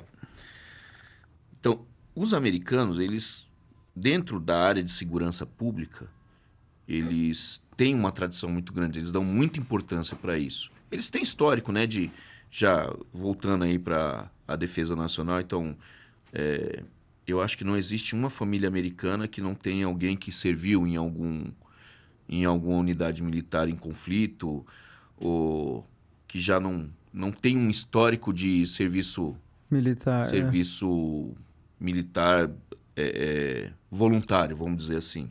Então, isso faz parte da personalidade da cultura americana e acaba refletindo na segurança interna também. Então, eles têm inúmeras instituições lá que trabalham com segurança pública. Eu achei que conhecia alguma coisa de ver filme e de pesquisar, mas essa pequena viagem que eu fiz para lá, eu vi coisa que eu nunca imaginava que existia. Por exemplo, a gente conhece os Marshall, né? O que o senhor conhece dos Marshall americanos? E o filme deles fazerem escolta de preso. É o cumprir mandado de prisão, é o que a gente sabe. O US Marshal é uma unidade federal que funcionaria como a nossa divisão de capturas, realmente é isso que eles fazem, eles buscam foragidos da Justiça Federal e proteção de dignitários, né? Então, o US Marshal faz isso. Então, um exemplo de coisa que eu não imaginava que existia é que a gente conhece o US Marshal federal, mas você tem o Marshal estadual, o Marshal municipal, que faz a mesma função, porém no âmbito federal, no âmbito estadual, no âmbito do município e no âmbito do condado, que lá eles têm essa divisão política que chama condado, né? Que é a administração do xerife. Então isso é uma das coisas que eu vi assim que eu nunca imaginei que existia. Outra coisa, existe uma instituição policial de escolas. Então não é uma divisão da polícia que é destinada à segurança escolar. É uma polícia de escola, eles só atuam no âmbito escolar. Então é uma instituição independente que trabalha na atividade de proteção escolar. Tem muita universidade também, né? Que tem a polícia da universidade. A polícia da própria universidade. A gente tem isso na USP, mas eu não sei se funciona propriamente como uma polícia. Não, eu acho que lá tem mais poder de polícia. Não, lá tem poder de polícia mesmo. Do que a guarda universitária aqui no Brasil. Até porque lá, o próprio segurança, o segurança profissional, que ele foi selecionado e contratado da forma devida, ele também é autoridade de segurança. Na falta de um policial, ele age como se fosse, ele tem essa autonomia lá.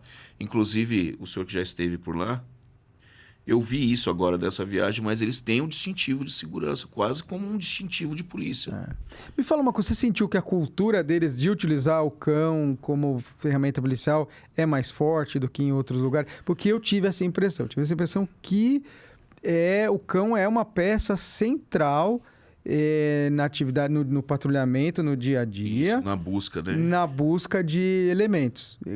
Praticamente, pelo que eu enxergava lá, era protocolo. Parou um carro, desconfiou de presença ou de droga ou de arma, peraí, supervisão, unidade canina, vem cá, o cão vai fazer a busca. Você sentiu isso também, assim? Eu senti isso no aeroporto, né? Eu tive... A minha experiência lá com polícia foi muito pequena nos Estados Unidos. Eu viajei de férias. Mas eu sou meio cara de pau. Então, como eu viajei de férias e e lá tem essa estrutura, eu falei, eu vou tentar, né, um espaço para conhecer alguma coisa. Então, eu comecei a disparar e-mail para várias instituições policiais antes de definir o que eu ia fazer nas férias. Certo. Eu vou contar essa história. Foi assim. Conta. Eu gosto de moto, eu gosto de andar de moto, né? Tenho moto, tudo. E minha esposa me acompanha em muitas coisas. Só que esse ano, agora, em particular, a grana estava curta, como sempre, mas um pouco mais, né? E a gente estava planejando fazer um passeio, fazer uma viagem para a região lá do Rio Grande do Sul, onde mora minha cunhada. Então, na época da segunda quinzena de setembro, eles têm a comemoração lá da Revolução Farroupilha. Então, você tem uma semana de festas lá, com churrasco, com chimarrão.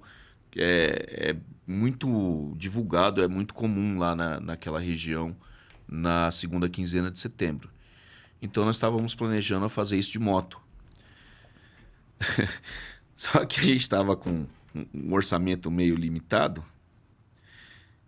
e a gente estava com muitas milhas, né, disponível no cartão que já estava perto de vencer. Aí a minha esposa deu essa ideia, olha, eu estava fazendo uma pesquisa aqui e as passagens para Miami tá numa quantidade de milha mais acessível, dá para fazer Vamos isso aí gastar com essa milha aqui em Miami. Só que assim, né, a gente não pensou em hospedagem, alimentação, tudo.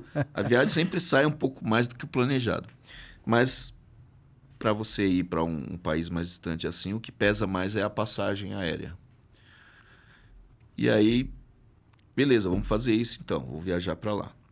Na verdade, ela queria uma desculpa para viajar. A irmã dela mora no Canadá, então isso já seria vamos fazer uma oportunidade para ela visitar a irmã, e isso é muito legal também. Então eu não boicotei isso, não. Eu fiquei com medo, né, dos custos, mas tudo bem, a gente dá um jeito aí, faz bico. Vamos pro bravo. E ela veio com essa sugestão e eu aceitei, né? Eu pensei um pouquinho, mas não pensei muito. E aí a outra ideia foi essa. Bom, já que eu vou para os Estados Unidos, aí comecei a mandar e-mail para um monte de instituição policial lá que tinha atividade com cães. Quase todas têm, né? Como o senhor falou aí, para eles é uma ferramenta extremamente usual. E algumas instituições me responderam. Dessas instituições, a de Dallas, né? Vou até falar o nome do oficial lá que me atendeu por e-mail, que é o Luiz Mata. Ele foi extremamente amistoso, assim, eu até fiquei surpreso. Falei, poxa, que simpatia, que recepção, assim, amigável, né? Eu falei, pô, acho que é pra lá que eu vou. E o Dallas eu não conheço nada dos Estados Unidos, eu conheço só de ver filme. Mas Dallas não, o Texas, ele é um estado à parte do resto dos Estados Unidos, né? Ele é o maior estado americano, se nós não considerarmos o Alasca. O Alasca é maior, mas depois do Alasca, o Texas é o maior estado americano. Aí tem um fator histórico aí que coloca Dallas como o único estado americano livre da União. Então, se ele quiser decretar um país independente amanhã, eles têm esse direito constitucionalmente garantido. Então, Dallas não, desculpa. O Texas. O Texas, ele é um estado que ele se mantém junto com a União dos Estados Unidos, né? Que é o Estados Unidos. Mas ele é muito completo, autônomo, né? Muito independente. Mas ele, dentro dali, ele é um país à parte. E por conta dessa condição histórica, política, me falaram isso, eu não acreditei, fui pesquisar. E realmente, quando você assistia as bandeiras dos estados americanos junto com a bandeira americana, Dallas é o único estado que tem o Texas é o Dallas. De novo, com o Dallas na cabeça. O Texas é o único estado americano que pode hastear a bandeira na mesma altura que a bandeira americana. Tá. Então, está num nível de igualdade ali com a União. Aí os caras de Dallas responderam e falaram, pô, eu vou lá visitar esses caras. Sim, então foi assim que eu decidi ir para lá. Né?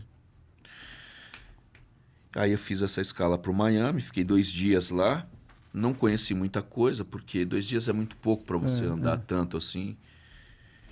E andei bastante, né? Andei, mas é muita praia ali. Então, Miami, existe a cidade de Miami e tem ali onde é a praia, é Miami Beach, é outro município. Não é o mesmo município de Miami. Isso também é uma coisa que eu não sabia. Mas é um outro município. Então, passei esses 2 dias lá, conheci um pouquinho. E daí eu fui para Dallas. Por intermédio de um colega do Garra, então um parceiro que eu tive aí no Garra, tem um amigo de infância dele que mora lá em Dallas e que é filho de americano, ele é um cidadão americano. E aí esse parceiro falou, pô, como você vai para lá, eu vou te passar o contato desse meu amigo. E aí a gente fez contato, até fizemos amizade e ele me deu uma orientação de como andar por lá, o que ver, o que não ver. Deu a caminhada, mas assim, foi um tempo muito curto, como eu falei, né? A gente estava com um orçamento limitado, o planejamento foi meio de última hora, mas foi assim que eu cheguei lá, né? Que eu fui visitar Dallas. E o que eu vi lá sobre o uso de cães é isso que o senhor falou.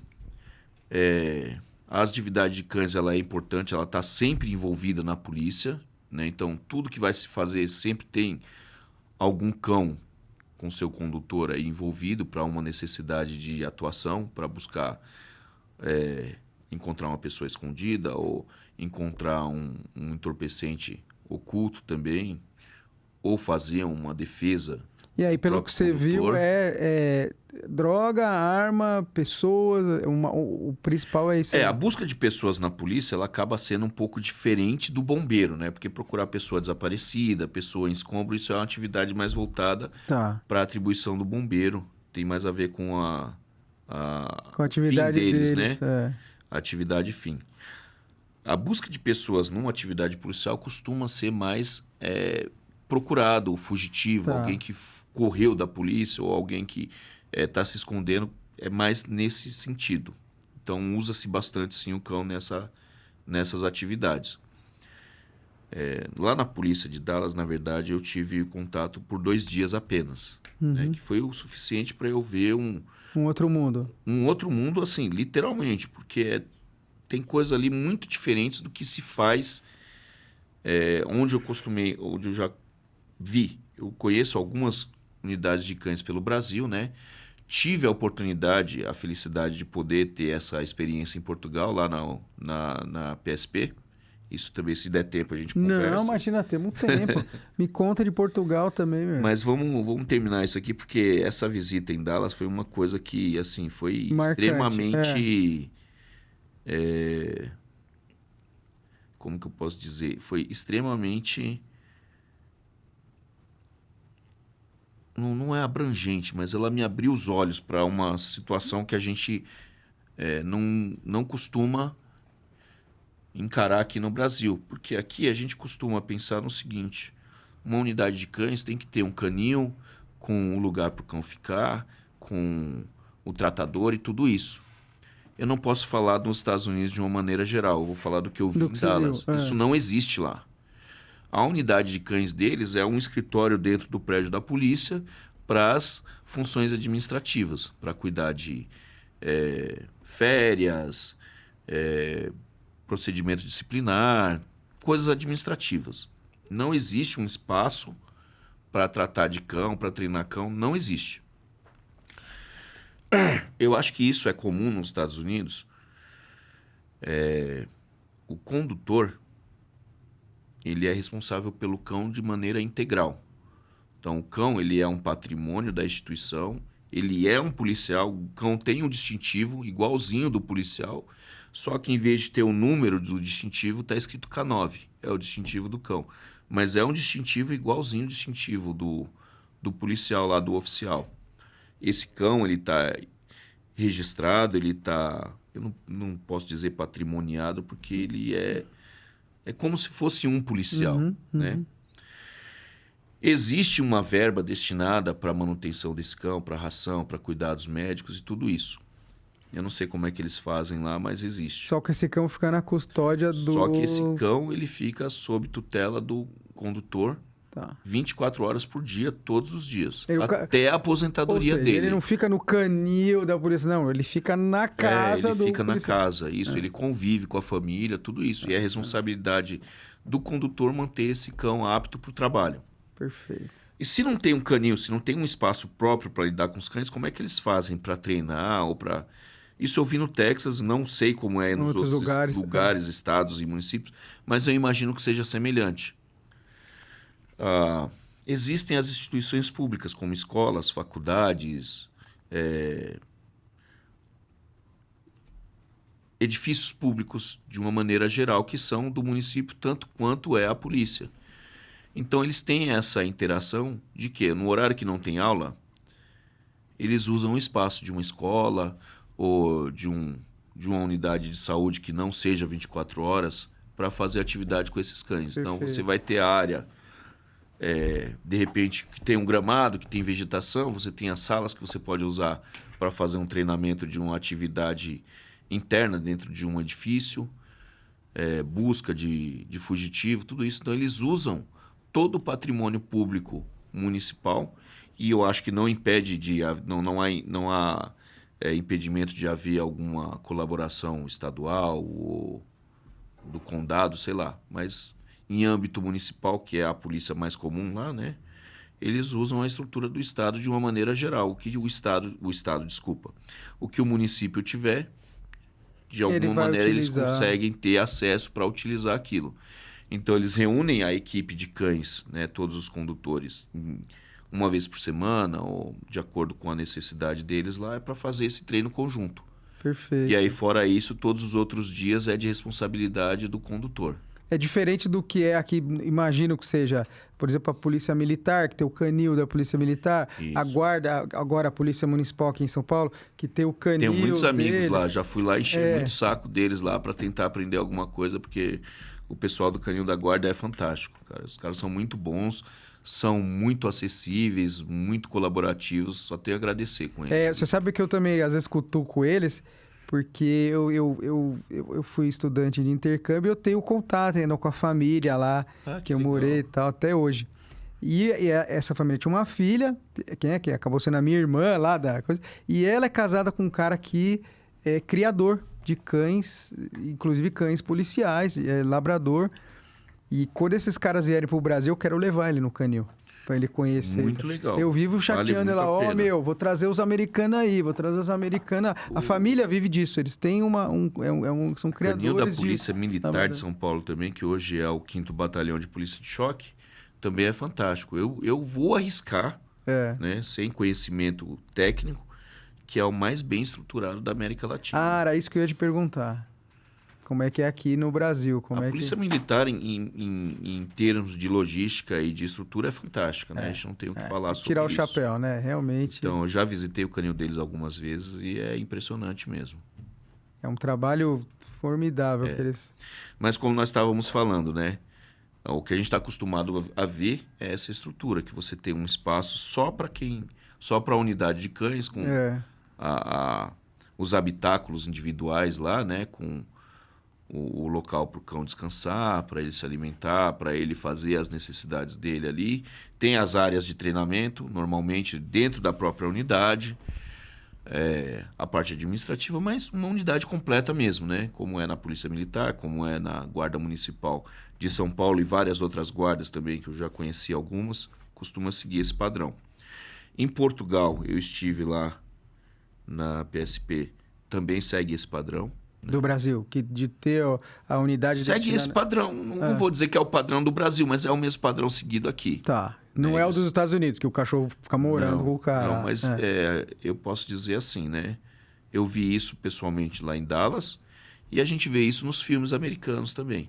Com exceção das Forças Armadas, que eles têm essas unidades de cães estabelecidas, mas aí tem uma explicação, né? O militar de Forças Armadas ele vai estar ali concentrado para prestar um serviço diferente do serviço policial, que é na comunidade. Tá. Então, a atividade das Forças Armadas normalmente é fora do solo ali nacional. E pelo que você percebeu em Portugal, o uso do cão é mais próximo da nossa cultura policial ou da dos Estados Unidos? Que realmente utiliza muito o cachorro. Eu diria que em Portugal e talvez na Europa, está um pouco mais próximo do que a gente usa aqui no Brasil. Tá.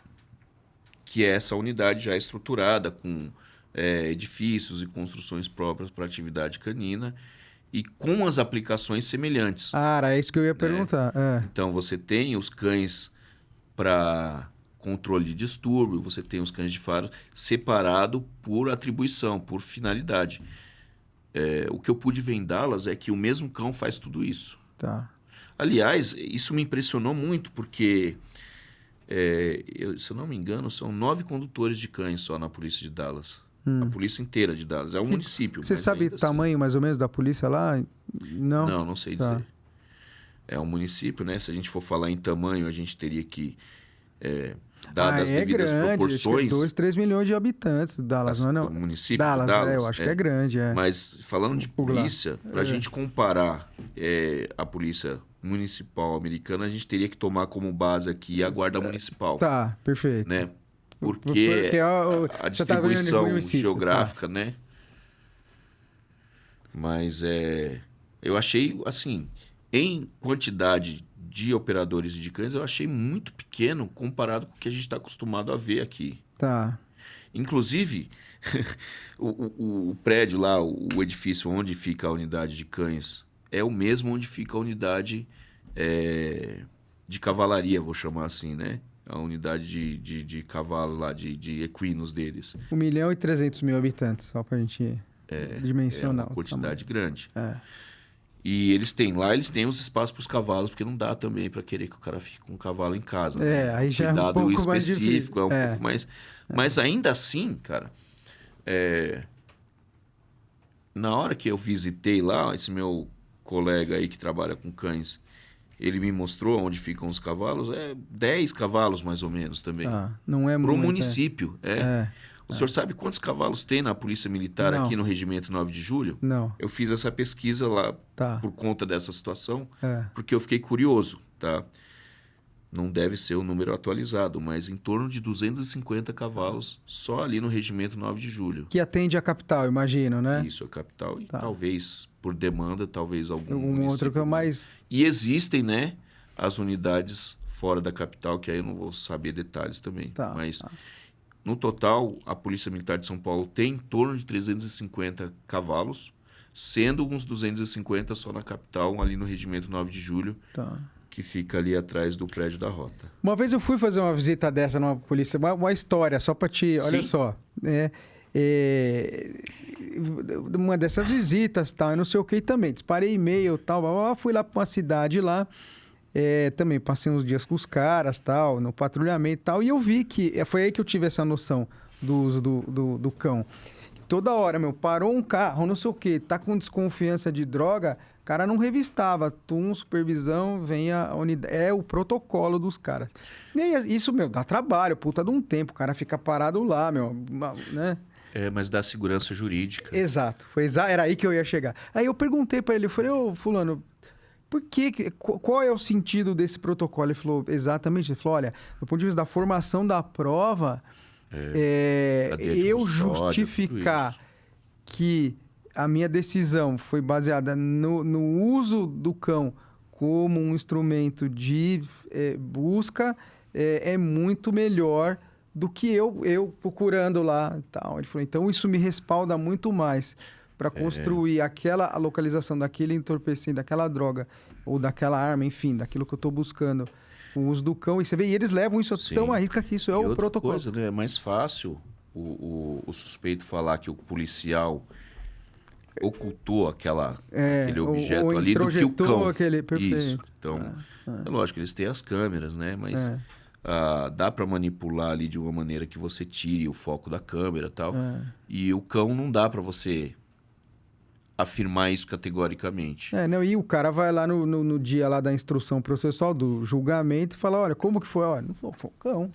Então, o valor probatório de um entorpecente encontrado por cães num lugar como os Estados Unidos, que já tem tradição nesse trabalho, já conhece a capacidade do cão e confia, é diferente do Brasil. né? Então, eles confiam muito mais no cão do que no homem. Sim. Porque, de fato, cientificamente falando, o cão não erra. Se o cão fizer alguma coisa que parece erro, é porque ele foi treinado de maneira adequada e, de repente, ele está fazendo exatamente o que ele entendeu que o treinador fez. Ou seja, ele não está errando, ele está respondendo da maneira que ele foi treinado para responder. Tá? E sem contar também, né, que o ser humano ele nunca vai conseguir encontrar o objeto escondido da maneira que o cão encontra. Então você pode ocultar em um veículo em inúmeros locais ali, inúmeras brechas, inúmeros cantos que visualmente um ser humano não consegue. Você vai ter que desmontar o carro todo e pode ser que não tenha. E não tem como. O cachorro ele vai e ele acha, né? Ele acha. Se for um cachorro bem treinado e se tiver um objeto ali, vamos falar em drogas, ele vai achar. É impossível ele não achar. A menos que o cara conseguiu vedar ali de uma forma hermética ali, absurda, de que não saia nenhuma partícula de odor. Em condições normais, mas, assim, usuais. Ainda assim, você pode ter o manuseio. Então, pode ser que o manuseio daquilo gerou partícula, um resíduo. Um resíduo, uma contaminação que leve o cão a identificar aquele local como um possível local. Pode ser que o cão fique na dúvida, mas aí o condutor ele tem que conhecer o cão a ponto de saber que ali ele demonstrou um comportamento assim que não é muito claro, mas vale a pena investigar. Tá. A gente tem que lembrar o seguinte... Se não bateu o martelo, pelo menos ele deu a direção certa ali. A gente tem que lembrar o seguinte, o cão ele é uma ferramenta. Por mais confiável que seja, a decisão de abrir aquele compartimento, de rasgar o estofado do carro, vai ser do condutor. Perfeito. Entendeu? Por quê? Você pode ter um resquício ali de alguém que usou droga naquele veículo e de repente não está mais lá. Tá. Mas se o condutor é profissional o suficiente, capacitado o suficiente, com um cão muito bem treinado, ele vai saber fazer essa leitura. Ele vai falar, né? olha, não tem agora, mas já teve. Perfeito. E aí você pode até tirar a amostra para provar que aquilo ali vai ter algum resquício. Perfeito, perfeito. Então essa interação cão-condutor é essa sinergia... É fundamental. E que dá a qualidade do trabalho e tal. É porque o condutor ele tem que saber interpretar o comportamento do cão. Me conta um pouquinho, Polícia de Portugal. E aí, meu, como que você viu lá na Polícia de Portugal? Tô curioso. É aquilo que eu falei, né? Eu sou curioso. Eu sou cara de pau para algumas coisas e o não a gente já tem. Então a gente procura buscar uma outra uma outra oportunidade além do não. O não já é intrínseco. Para tudo a gente já tem o não. Então, como eu gosto dessa atividade com cães, eu sempre fiquei pesquisando como que determinadas instituições procediam, trabalhavam e tal. E em algum momento eu me deparei com a Polícia de Portugal. É lógico que a gente tem uma história que vem, né, relacionada a Portugal. O Brasil ele existe do jeito que é, né, vamos dizer assim, devido à coroa portuguesa, navegação e tudo mais. Eu sou de família de origem portuguesa, embora não tenha essa relação cultural, mas eu tenho essa origem também. Então você, até por facilidade da língua, né? Então um destino internacional às vezes fica mais viável um país que você tem a facilidade do idioma, que é o caso de Portugal.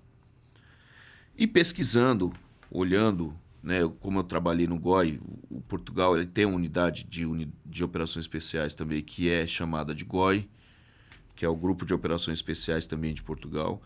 É extremamente diferente do que era o GOI aqui de São Paulo, do que é o GAR de São Paulo. Por ser uma polícia, como nós falamos agora há pouco, que atua em âmbito federal, o GOI de Portugal seria a unidade antiterrorista de Portugal. Então eles têm essa identificação assim de unidade antiterrorista. É meio parecido com o que é o COT, talvez, aqui na Polícia Federal? É próximo. Como eu fui visitar e fui conhecer, então eu pesquisei um pouco mais, eu estudei um pouco mais sobre a instituição.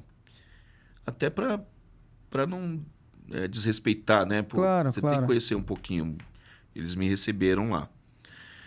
Então, o GOI de Portugal, como unidade tática antiterrorista, ela foi instruída, as primeiras unidades, pela unidade SAS do Exército Britânico. Então, o GOI de Portugal ele é formado pela SAS britânica. Naquela doutrina. Isso. Tá. Obviamente que eles desenvolveram os procedimentos deles dentro das necessidades, das especificidades da atribuição, do local e tudo mais. Mas a formação deles é da SAS britânica. Então, é uma força, assim, eu arrisco a dizer que é uma das melhores unidades de operações especiais policiais da Europa. Como que eu fui parar lá? Por essa curiosidade, como eu integrei o GOI, e existe um GOI de Portugal, pesquisando, aí eu fui descobrindo um pouquinho mais sobre a polícia, a gente vai abrindo as abas laterais e vendo, né, como é que é. E aí eu descobri a unidade sinotécnica deles, que é o GOC, né, a Unidade Operacional Sinotécnica. Aqui, ó, é esse aqui o Deixa emblema eu botar deles. aqui pro Renazito. Né? Esse é o emblema da Unidade Operacional Sinotécnica de Portugal.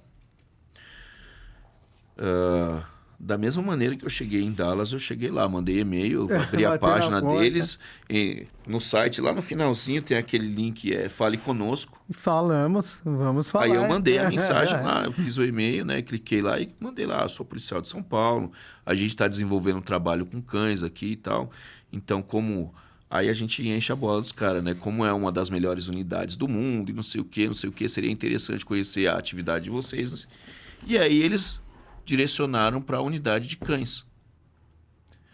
Aí o próprio comandante da unidade de cães me respondeu, que era, na época, eles chamavam de subintendente. Intendente é o administrador, né? É o Thiago Lousa. Hoje ele não é mais o comandante lá é o Araújo, que eu conheci também, que era o substituto dele. E aí esse Thiago, aí comecei a corresponder com ele, que ele era o próprio comandante da unidade na época. E aí ele foi me dando, me direcionando de como conseguir isso, né? De como conseguir essa visita. Aí ele pediu para que eu fizesse um comunicado oficial por meio da minha unidade, que foi o Garra. Aí é um conjunto de fatores, né, que contribuem. A gente não consegue fazer nada sozinho. O interesse foi meu, mas teve uma série de coisas que me ajudaram a conseguir e que se não fossem essas coisas juntas, eu não teria conseguido. Então, o primeiro que me deu apoio foi o Dr. Tom. Aliás, vou dar um abraço pro Tom, né? Que foi quem te apresentou para mim. O Dr. Tom é fantástico. Muita coisa que eu consegui fazer na minha carreira foi porque ele facilitou o caminho, ele ajudou, ele deu orientação. Então, algumas coisas que eu consegui aí depois que eu cheguei no Garra foi por auxílio dele, por orientação dele. Inclusive essa viagem aí. Tem outras coisas também que, se der tempo, a gente vai falar. Então, essa viagem para Portugal, conversei com ele, falei que surgiu essa oportunidade, que eu precisava de um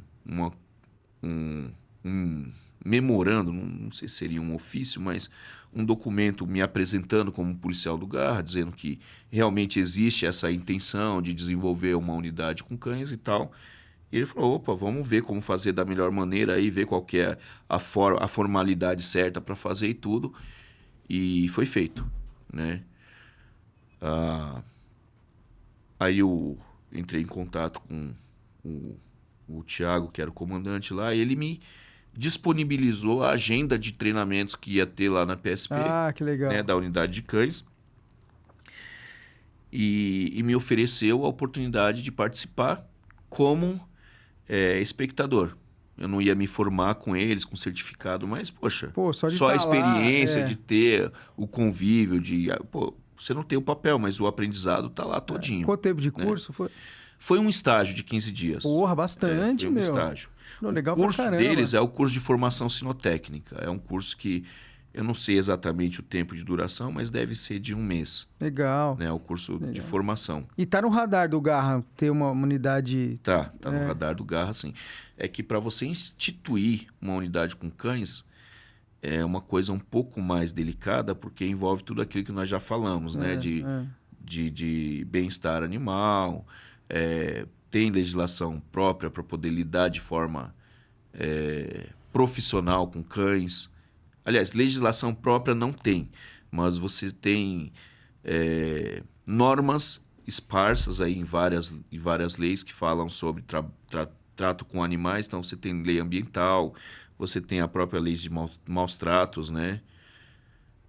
E eu acho que a estrutura também, precisa ter a estrutura, né? Aí a gente entra naquela situação de que o servidor público ele não pode fazer nada que não seja determinado, eu não posso simplesmente decidir que vou trabalhar com cão e colocar o cão lá, isso tem que ser formalizado também. Então existem algumas coisas que a gente tem que avançar dentro de um determinado ritmo. Já tem alguma polícia civil no Brasil, você sabe? Tem. Aliás, eu fiz um curso lá na Polícia Civil de Brasília, um curso operacional. Nós temos o COP em São Paulo, não fiz o COP, né? Eu tenho pretensão de fazer, mas eu preciso melhorar o meu condicionamento físico. E aí Brasília Em Brasília eu fiz um COP voltado para atividade com cães. À época eu estava melhor em condicionamento físico, né? O doutor Alexandre Oliveira, que é hoje o supervisor do GER, foi o piloto, foi o delegado com quem eu trabalhei por 5 anos na minha época do GOI lá de 2007, 2008. Então, por já ter demonstrado esse interesse, de já estar correndo atrás, ele veio falar comigo que surgiu essa oportunidade em Brasília, né? E ele perguntou se eu tinha interesse e conseguiu intermediar para que eu participasse. Fiz o TAF, consegui a aprovação, né, nos índices lá para poder me matricular no curso.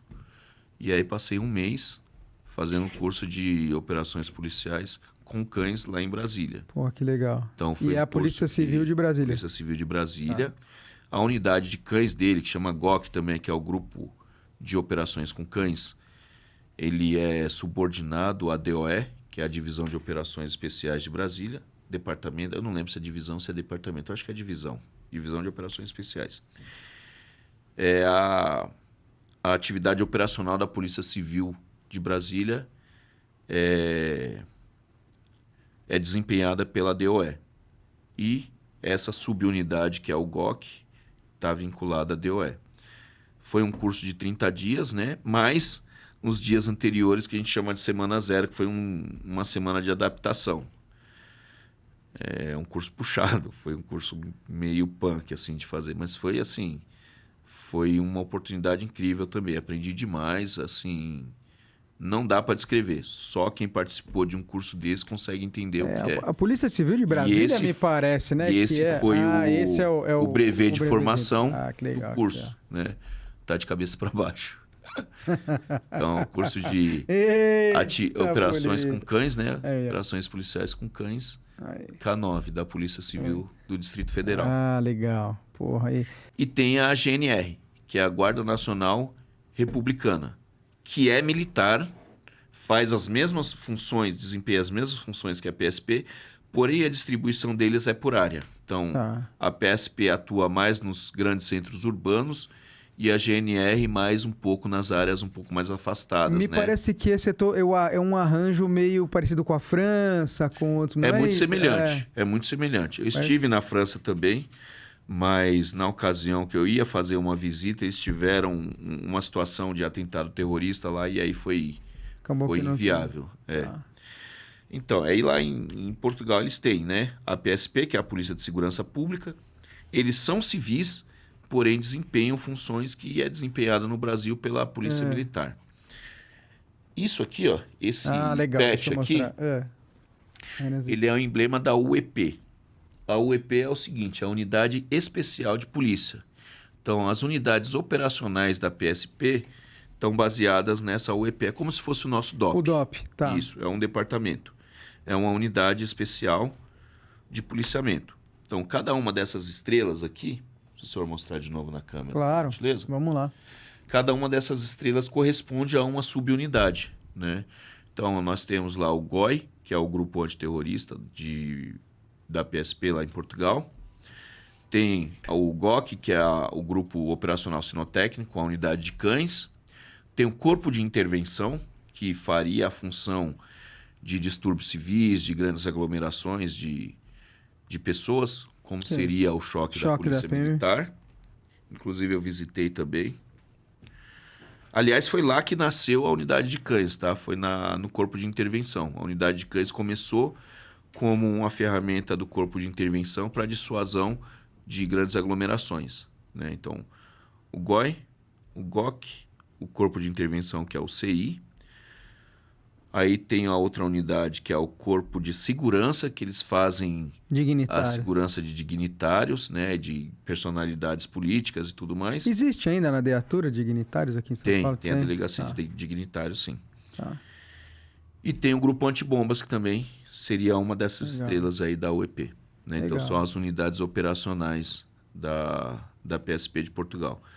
Aí eles têm uma base que fica no distrito de Belas, em Lisboa. É um espaço grande, assim.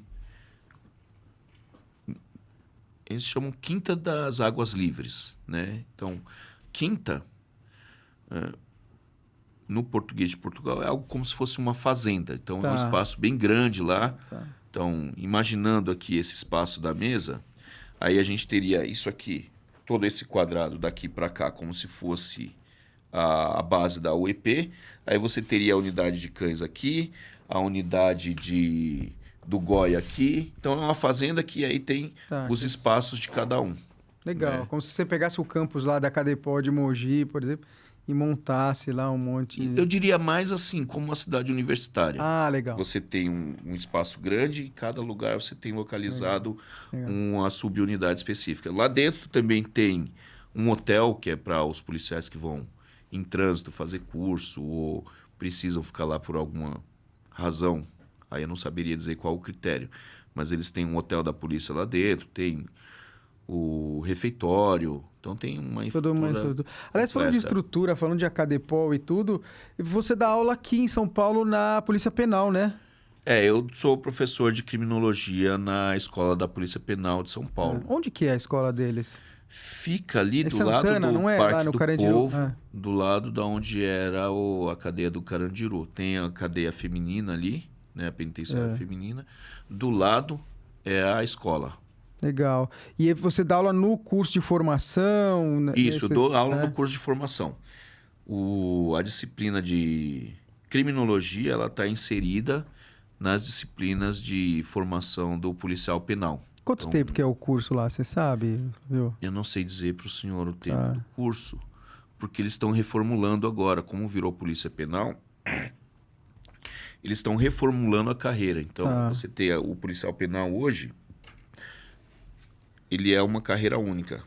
Fábio Jabá teve aqui, a gente começou a falar disso e não conseguiu... Ele seria uma pessoa mais adequada para falar sobre isso, porque eu tenho um contato ali só no ambiente educacional mesmo, né? Eu, como entrevistador, sou um bom professor, um bom delegado, e aí acabou que a gente não conseguiu conversar desse assunto, assim. Porque eu imagino que a conversa flui foi e muita acaba, outra coisa. Acaba, às vezes, tomando um caminho diferente do planejado. Mas, assim, eu fiquei um pouco impressionado também quando eu comecei a dar aula lá na Polícia Penal, porque a gente não conhece muito, né? Pois é, por isso que Então, a gente... Não é que a gente menospreza, a gente simplesmente não conhece. Então, quando a gente chega lá, que a gente entra, vê aquela estrutura extremamente organizada, tudo muito planejado, tudo muito profissional, extremamente profissional, você fica assim meio impressionado mesmo, né? O Jabá falou isso pra mim, falou, a gente é um negócio em transformação. Me parece agora que agora também eles estão num processo de definição do fardamento e de estruturação até de protocolos operacionais. Então, porque eles tinham uma carreira de AEVP, que era o Agente de Escolta e Vigilância penitenciária. E tinha o agente penitenciário, né? Que trabalhava diretamente lá com os detentos, lá no trato com eles. E o AEVP era mais o pessoal que trabalhava na segurança das muralhas, fazia a remoção e tudo. E agora eles estão unificando tudo isso daí e vai virar uma carreira só.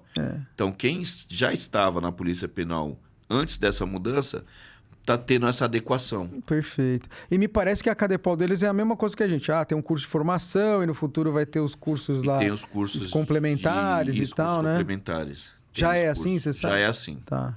Eu acho que sempre foi assim, mas eles estão aprimorando isso, né? Eles mudaram todo o material didático, melhoraram tudo, atualizaram, tá assim, tá uma... Tá decolando e tá indo... e eles vão longe, viu? Porque ali você vê que o trabalho é muito bem planejado, bem feito. Eu tive essa impressão também aqui quando o Fábio veio, de que eles ainda vão dar muito fruto aí.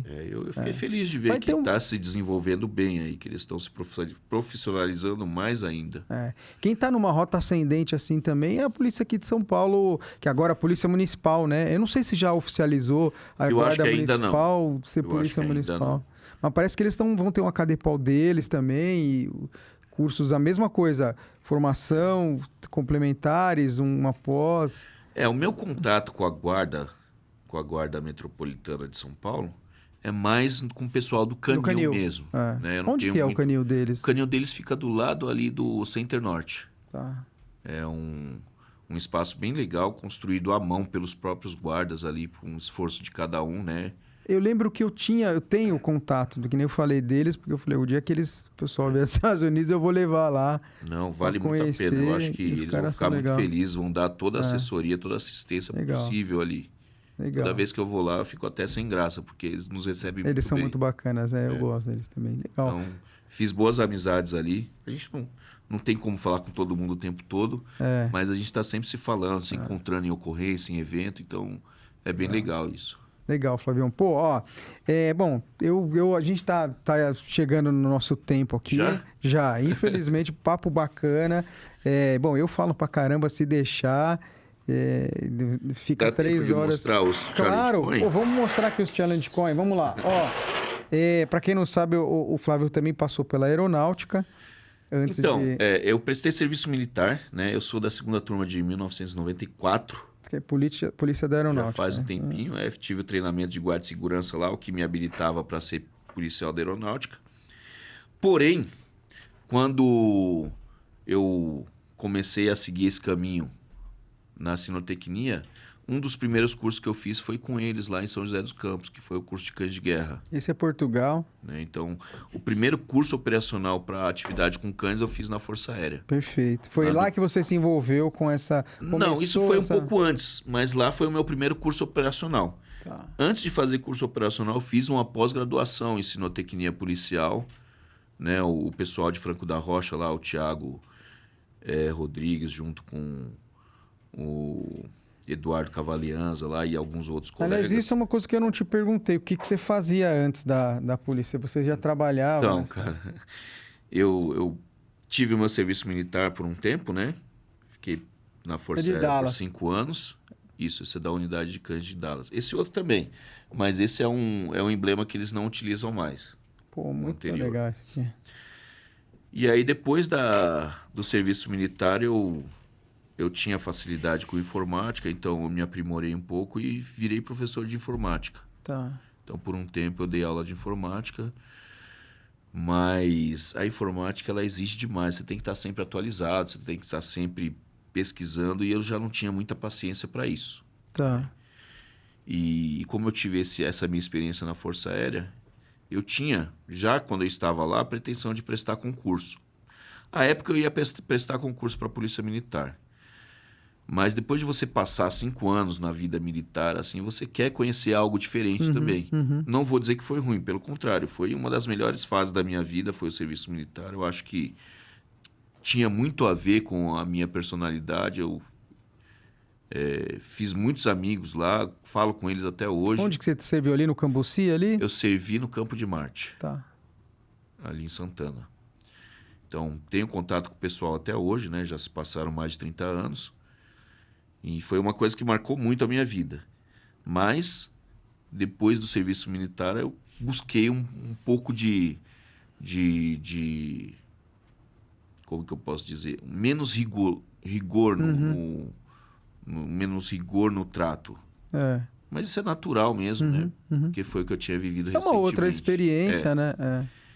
E aí eu prestei o concurso para a Polícia Civil e fui aprovado e fui seguindo aí.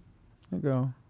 Então foi assim que eu acabei entrando para a polícia, né? Então tem a ver assim um pouco com personalidade, né? A gente gosta de atividade de segurança, armas, essas coisas, então tem um pouquinho a ver com a personalidade também. Quando eu era criança, eu gostava muito de assistir, assim, Chips, tinha uns programas, assim, sim. aquelas coisas antigas. Na nossa, o Carro Comando. Ia falar desse aí, mas eu fiquei com medo do senhor não conhecer. Pouca gente conhece, né? Não, eu tenho a sua idade, eu fiz 48 agora também. Então, o Carro Comando lá com o William Shatner acho que formou muito polícia, viu? Então, a minha formação, assim, cultural veio um pouco disso.